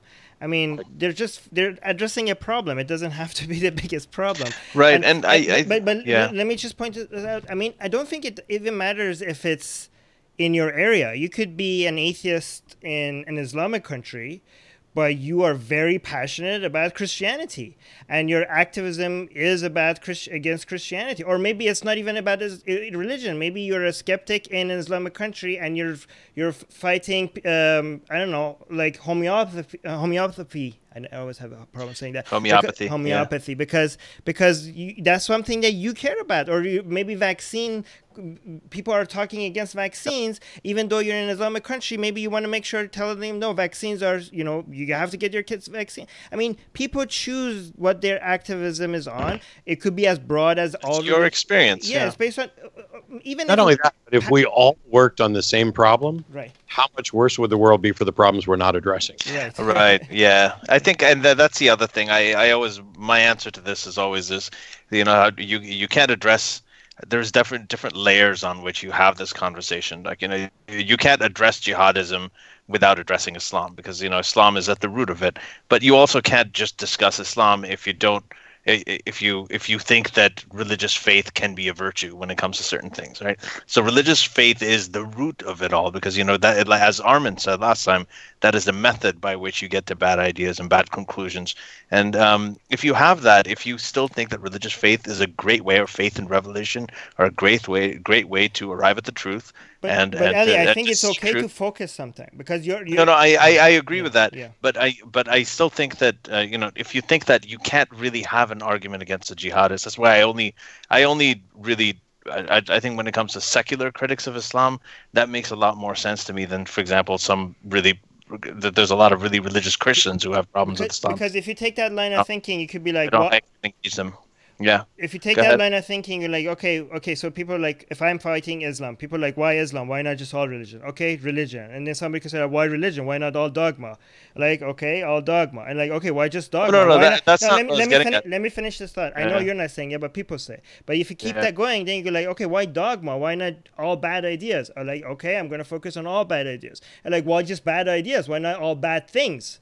And like, okay, why? Yeah, I agree with you on that. But then even then, like, why just bad things? Why not just the concept of bad? Like, you could just go really vague if you keep going. Yeah, you could go Peterson. If you're in a war and you have a number of injured coming in, there is a triage process of prioritizing things, and it takes a number of things into consideration, which is, okay, I can fix this, I can't fix that. The other one is, this is the patient that's closest to me. Right. This is the most emergent case. You can use the patient I care about the most. It's my brother. You might get into moral quandaries there as well, but it's certainly the way people often go about things. And for example, for me right now, it's 9:35 here in where I live in Austin. What's the most important thing for me to do? Well, right now it's talking to you guys. Because if there was something more important, I would have already hung up and I'd have gone and do it. And so I can prioritize this for now, because this is a really good use of my time for a period now. But tomorrow, am I going to come back and talk to you guys again? Well, no, we need to wait some period of time before there's any need or desire to come back. Right. And I've got, I'm in the process of getting a divorce and separating stuff. I'm rebuilding a whole new studio over here. And people are like, why would you build a new studio? Why aren't you out, feeding the homeless? I do that too. But, and maybe tomorrow, the most important thing for me to do, just for my own mental health, is to go play poker or go play pool or do something, see a movie, because you can get fried and burnt out if you don't balance things out in your life. And if somebody comes up and says, I donated $400,000 last year to diabetes research, and you donated $400. So clearly I'm more moral than you. Well, if we had the same amount of money, that I would agree, you have done more good than I have. But that doesn't make me a bad person, and it doesn't mean that I failed to do as much as I could reasonably do. Right. Yeah. Patreon question, So, Ali. We have to really let's do it. Yeah, So really the very first one from Jim King. Oh, this is about your tweet, Armin, about the whole. I think, should we save that for an AMA? Let's save that for an AMA. No, that's not really. It's not really related to the topic, or. I don't know. I want to make sure we answer Patreon really quickly. I don't think we can answer really quickly. Yeah, but it's not. No, let's ask it. Let's just be fair to our Patreon. Okay, it's like saying, ask Matt if there's anything wrong with incest if both relatives sincerely consent and there is no procreation. That's not enough information to reach the conclusion. I ended up having a lot of conversations about this, so I'll give you the shortest answer I can. Are there situations where I have no moral objection to incest? Sure. I don't know how many of those are really feasible. We know of things about kin attraction, and we know people who entered a relationship not knowing that they were related.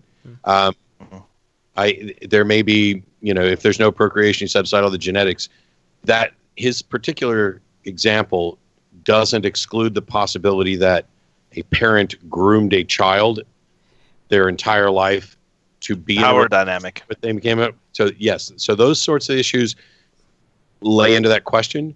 But the blanket statement that incest is immoral across the board, I can't buy that. Right. But any issues that you would have with it would be the same issues we would have with a non-incestual relationship. So yes, it's not the incest that makes it bad. It's the power. If there's a power dynamic, well, we have a power dynamic problem with non-incestual. It is about informed consent. Consent. Right. And whether or not people are taking responsible actions. Okay. Yep. Okay, so let's move on. From Mars Chung, if there's can you ask Matt how he approaches sophisticated theology and how apologetics are able to find justifications for liberal values I think we through a reading that. of? Did we? Yeah, I think we did. Yeah. Yeah. Christianity taking credit for Enlightenment values and so on. So, Michael, that's kind of two things. So on sophisticated theology, I'm not convinced that any such thing exists.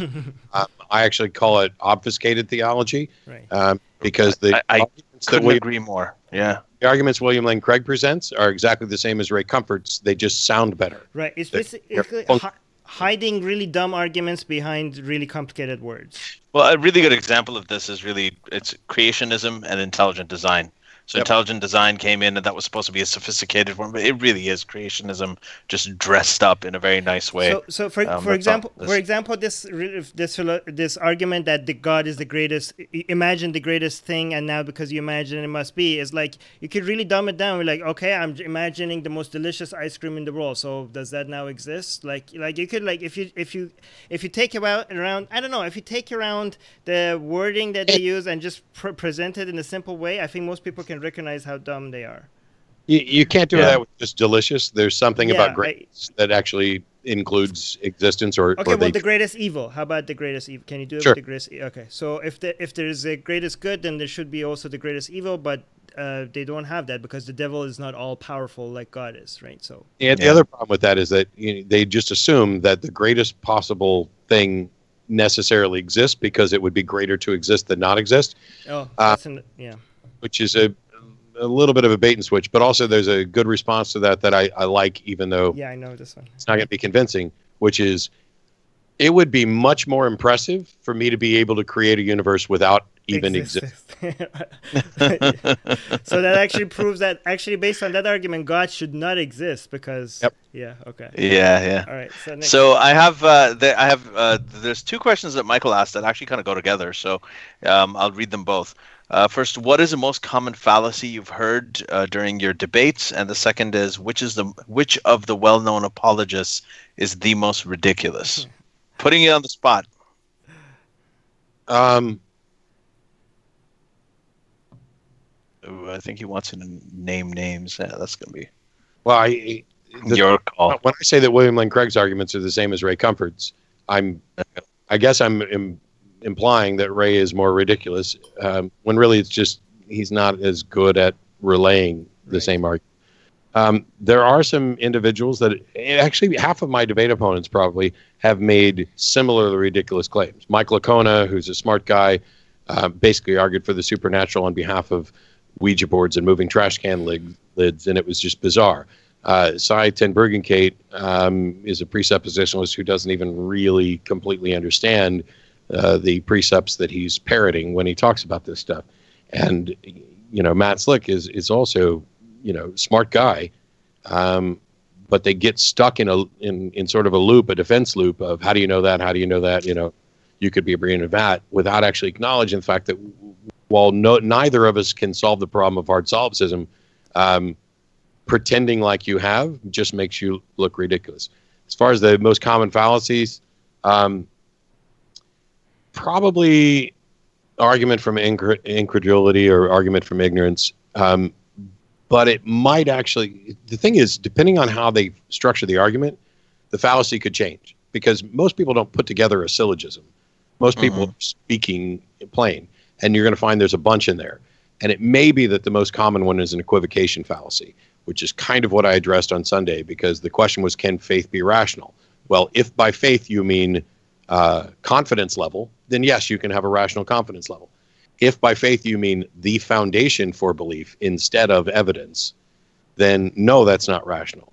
And what ends up happening is they argue on behalf of this type of faith in order to bolster this other type of faith.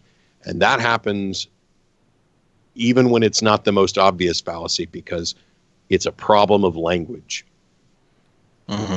So, next question. I'm going to go to Jim again. Jim says a number of studies have shown a link between attending religious services and living longer. It may be due to having a support group and not feeling like one is alone in the world. How do you see non-religious people forming similar congregations or congregating, organizing? I think we're already doing that. Like I said, we needed some time to begin building up the community, but we're doing that with Oasis, Sunday Assembly, Skeptics in the Pub, just building up communities. The Atheist Community of Austin, pick another secular community, recognizing that we're human beings who generally, not everybody, thrive in social situations and decline when we're on our own. There's a benefit to cooperation and working together. It's not surprising to me that people in active communities live longer. It's not a testament to the truth of their religion. If it were, it wouldn't be true for all of these various religions. Not just like the First Baptist Church of Harvester. Those people live 4 years longer. It's religious individuals across the board who are actively attending and participating in group stuff. Yeah, that's a really good point. And just a shout out right now for people in Canada in general. Look up Greta Vosper. She actually runs the West Hill United Church, and she's also involved with the Oasis. I've spoken at both, and these are both sort of Sunday assemblies that are non-theistic, and they're fantastic. I had a great experience. Do you with think them. like we should? What do you think about people that want to build something like a church, like with singing and something that celebrates, I don't know, humanist values, kind of. That's exactly what it was. What I spoke at was Oasis and West Hill United. Right. They actually had songs about, but they were about love. And what if people say, like, now you're turning like, I know this is ridiculous, but what if people say now you're turning atheism into a religion? Yeah. So one other thing about the religious thing that might do it is a lot of religions discourage things that might cause you to live a shorter life, like drinking and smoking and things like that. Those are, I mean, there are religious people who do all those things, but there are religious prohibitions against some that could factor in. I don't want to see atheism become a religion. I want to see atheists doing the things that religions stole and tried to co-opt for themselves. Yes. Sunday Assembly, taking Oasis, it back. Yes. Those things are not what I would normally do on my Sunday if I had Sunday off, just because I have enough of that going on the rest of the time. I will happily speak at them. It's not for everybody, but it's for somebody. And nothing irritates, well, there are a few things that irritate me more, but few things irritate me more than when atheists say, oh, you're just creating an atheist church, and why can't you get over this and, just go on and live your life without it? Nobody should do that. Well, now you're a dick because you're telling other people how to live their life. If it's not for you, don't go. Right. But telling other people that they shouldn't go and interact with other people or sing or hold hands or have a potluck or actively work together to make the community better, you are not contributing to the betterment of the world. Right. You don't have to go, but when you start telling people they're wrong to go or wrong to want to go, that for me is a huge. And it can be something informal too. Like again, the group Muslimish here in Toronto, I haven't been able to go to a lot of their meetups because I have a family and weekends are limited and so on. But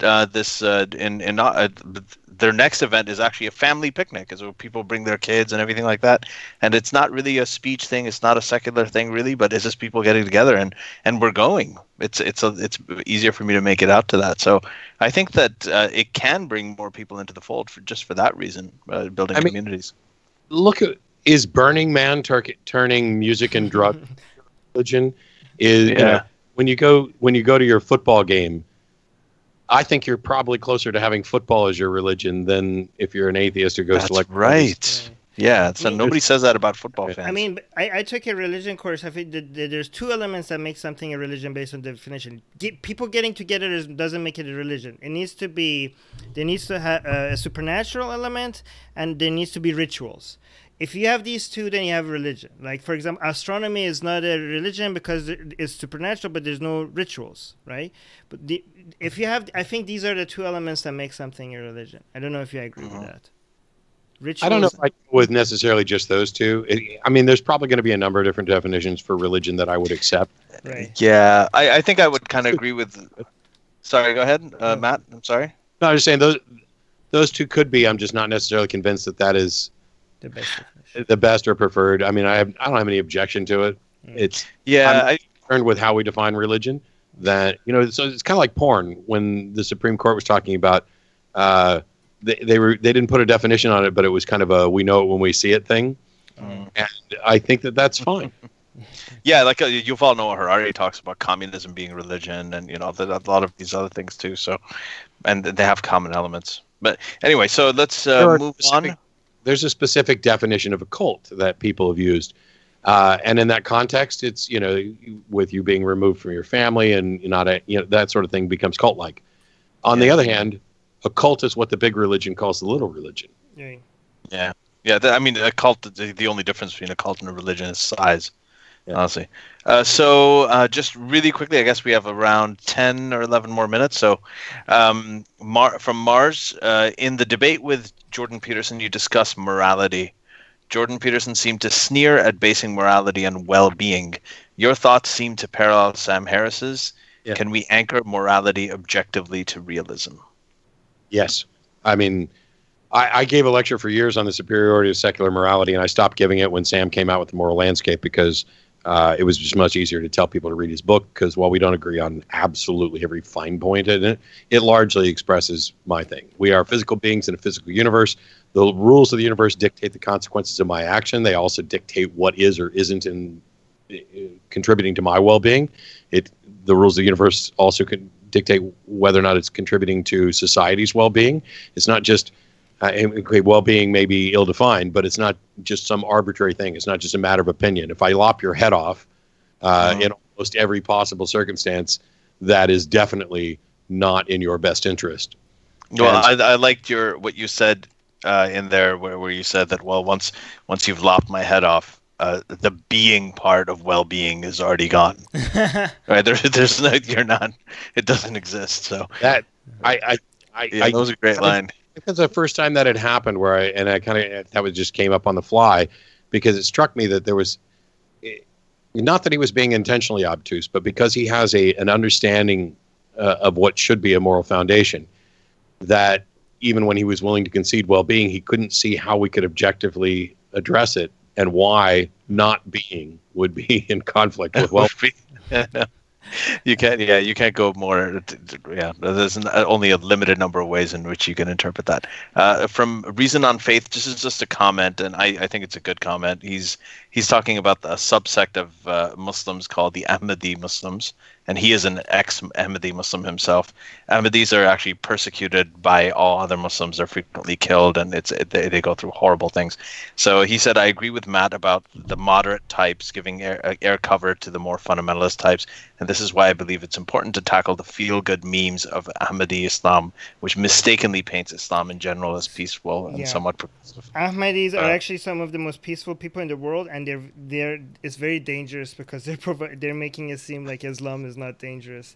And they're saying that's what Islam is all about, right? So so they're kind of giving cover too. So again, these are if somebody is peaceful, like if we're saying they're dangerous, we're not talking about the people. The people are probably awesome people. We're just talking about the effect of spreading these ideas that there's nothing wrong with Islam is kind of dangerous. And this is very important coming from somebody that comes from the Ahmadi community and acknowledging that. So yeah. I've been asked before about this thing about is Islam a religion of peace? My answer is simple. No. I'm not convinced that any religion is a religion of peace. I think that's a gross oversimplification. Can it be? Sure. Under specific interpretations with people cherry picking, you can make any sufficiently exhaustive text that has served as a foundation for religion. You could build a religion that is a religion of peace, or a religion of war, because life isn't that simple, and what we constructed in religious texts isn't that simple. Right. It's more about the method of coming to what works instead of just like deciding like, hey, I'm gonna. I mean, the problem with even the peaceful interpretations is that because the method is so faulty, it's not a reliable way of getting to peaceful and prosperous solutions, right? Even if we by accident end up getting it to a good one. But go on. Yeah. So next question from Michael is Jordan Peterson an atheist? That's it. Under my definition, I think that he is. Yeah. But there's a difference between whether or not somebody fits the description of atheist and whether or not somebody self-identifies as an atheist. And he has been reluctant to self-identify as pretty much anything. So when you're talking about how people personally identify, if somebody tells me they're a Christian, I'm going to take them at face value. I may, maybe they have this esoteric definition of Christian, and maybe by him believing in God in a metaphorical sense, that might exclude him from being an atheist. What I will say, once upon a time, somebody in the atheist community said, we all know Trump's actually an atheist. And I gave the talk immediately after them and said, no, actually, we don't know that. And the guy has said the opposite. And even if he was an atheist, I would acknowledge it as a fact of truth, but I wouldn't claim him as an atheist within our community or anything else. Whatever Jordan Peterson is, he is not a skeptic. He is not a humanist. And I don't view him as part of the atheist community. Why is he not a humanist? humanist? What pronoun would you use for him, though? Confused. Oh, yeah, I'm kidding. Confused. It's just a joke. He's not a humanist, but while he mocked humanism in that discussion and suggested that Soviet Russia was secular humanist. And it's true that Soviet Russia was secular, but the comparison between the principles of setting up a government as like the ruling body revered, you couldn't question, and humanism, those things aren't even on the same page. Actually, you know who else said that? Yuval Noah Harari. It didn't say exactly that, but if you read his book *Sapiens*, he actually he says humanism. He has different kinds of humanism. The whole way he defines humanism is that we basically center everything about human beings. And he said religion did that, and then liberal humanism did that, but then communism and all that they did it too. So no, but I want to get back to Jordan Peterson. Why do you think he's not a humanist though? Like I know he said something about. I don't really see much value with what people identify as. If somebody comes and says, "Hey, I believe in a conscious creator of the universe," but I identify as an atheist, they're free to call themselves whatever they want. But based on the definition of what an atheist is, they're not an atheist. I mean, whatever they identify as is irrelevant, I think. So that's also why I think he's not a humanist, because. What little time we actually spent talking about humanism, he completely misrepresented it and did not seem to value it, and seems to think that you can't have a moral foundation without appealing to God either as a metaphor or as an actual agent. And that is the antithesis of a foundation for secular humanism. Right. So I'm gonna go on, and because we just have like about 3 or 4 minutes left. So we've got some comments. I just want to mention the Calgary one. Make sure we mention Louis. Yeah. Calgary. Okay, So, sorry, which Calgary one?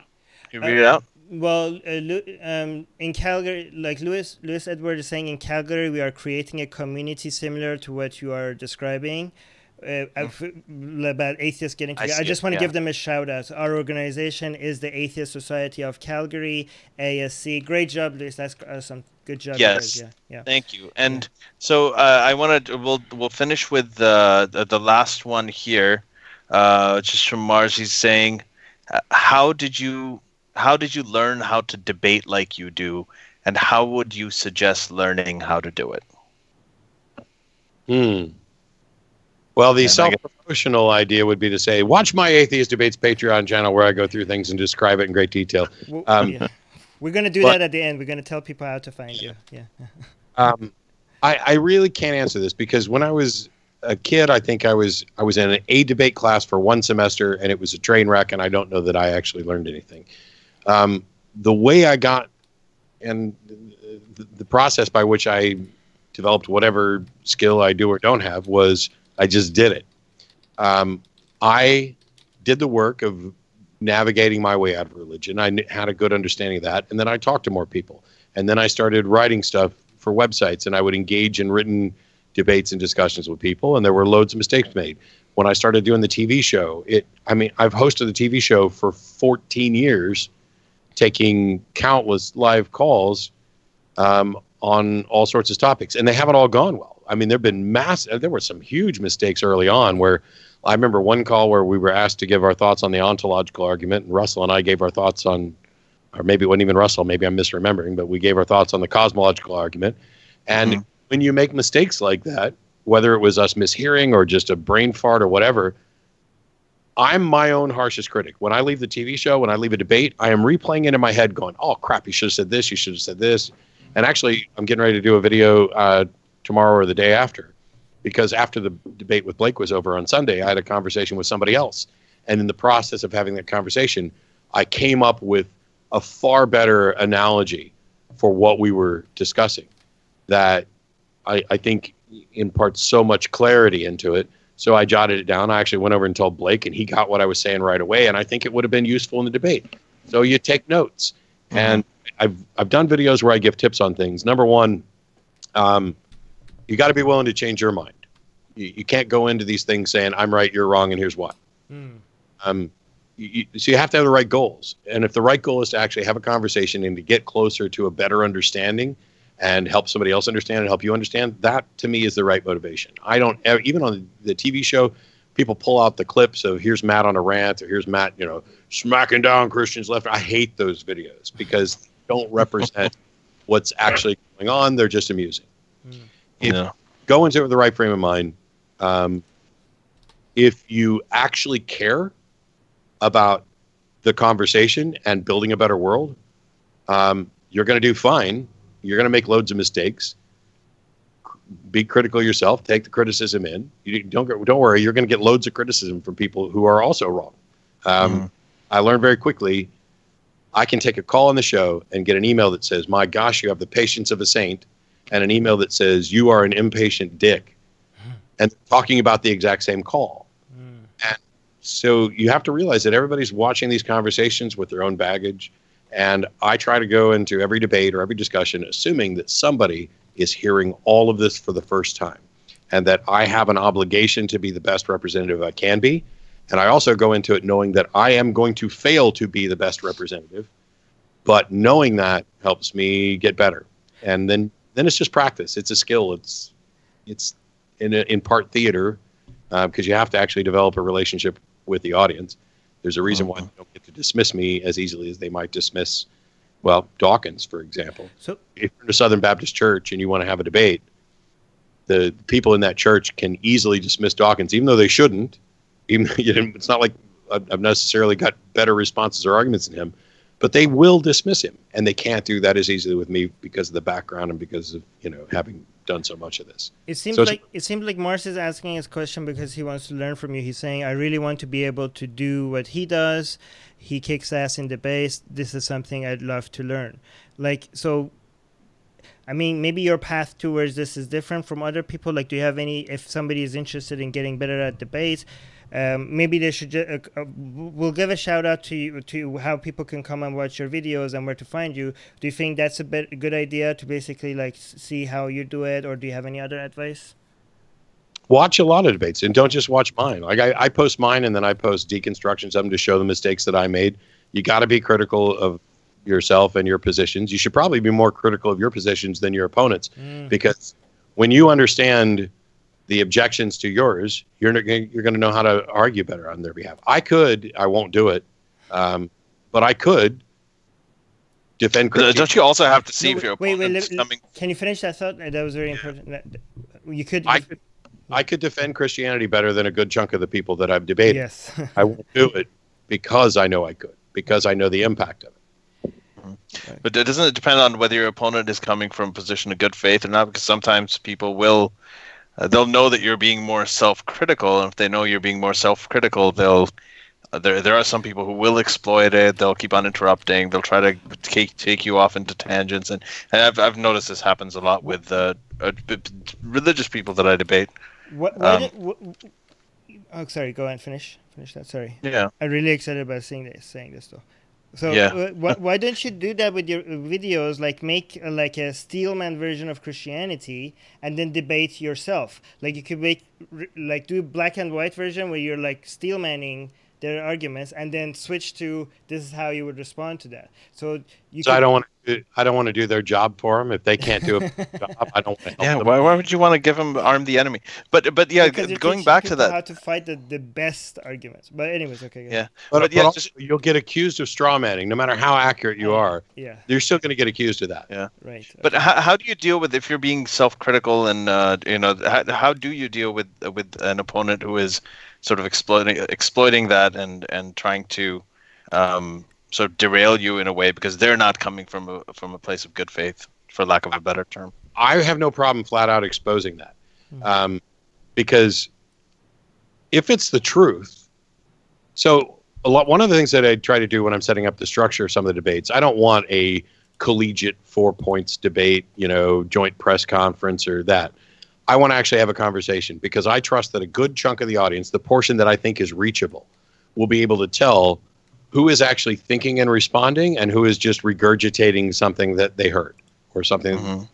And I'm fine with interruptions. And matter of fact, in the last few debates I've done, it was, let's do it as a conversation where I get to ask you questions for 10 minutes. You get to ask me questions for 10 minutes.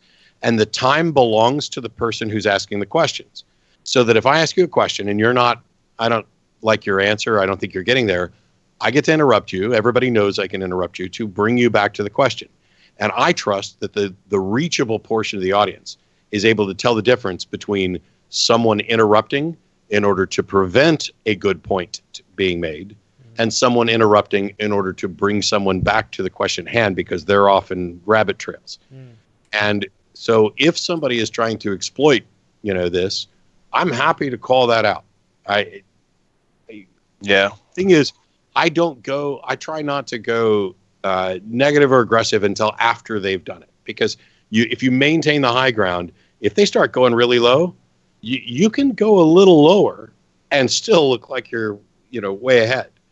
Uh-huh. But at the end, if what you're saying is true and you are being reasonable and you are honestly sitting there thinking about and responding and trying to interact, and the other person is trying to avoid or manipulate or use some tactic, I trust that the reachable portion of the audience can see that.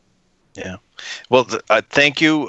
We've taken more of your time than we thought we would. Yeah. Where can you find you?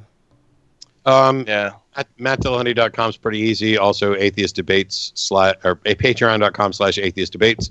But if you just Google my name, you'll find it all. The Atheist Experience TV show, the Patreon, Twitter, and everything. They're all linked from mattdillahunty.com. And we'll put them all in the description here. Yeah, but some people listen to the podcast, they don't have the notes. But there are some videos you do that really, on your own channel, that really breaks these things down into the most simple, like really ideas that seem like very complicated that other people made complicated for no good reason. You really break them down in such a digestible way. So I think if anybody is interested in debating these topics or even just having an understanding of how to approach some of the arguments people have about faith or religion, I think your channel is such a great resource for that, and I can't recommend it enough. Yeah.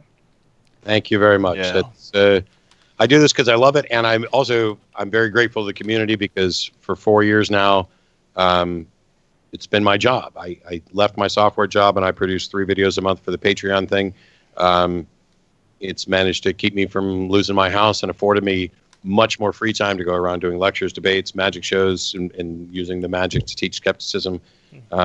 Which is such a great way to teach skepticism, because basically you're saying something that seems like something. I mean, to kids especially, it's such a powerful way to make them skeptics, because they could see something and they know there must be a reason why this is happening. It's not real. And when you show them, I don't know. I think it's the And you best way. say, you know, all those miracles that you read about. Well, you know. No, but I mean, like to kids, you need to demonstrate things instead of explaining sometimes. And I think magic tricks is a very powerful way of doing it. Oh, I loved it when I was a kid. I loved magic. I still do. It's just something I don't get it. Anyway. Oh, yeah. Oh, there you go. There you That was a very good version of it. Our patrons are saying, thanks, Matt, for your answer. Great show. One of my favorite guests that has been on the show. Mike is saying Matt is extremely interesting guy. I can listen to him for hours. Mars is saying I called into the show once. It's awesome. Oh, Mars here one time called into your show at one point. Yeah. So thank you, our patrons. This is great. And thank you so much for your time. Thank you, Matt. really appreciate it. I'll come back whenever you want me. All right. Bye, guys. We'll see you guys.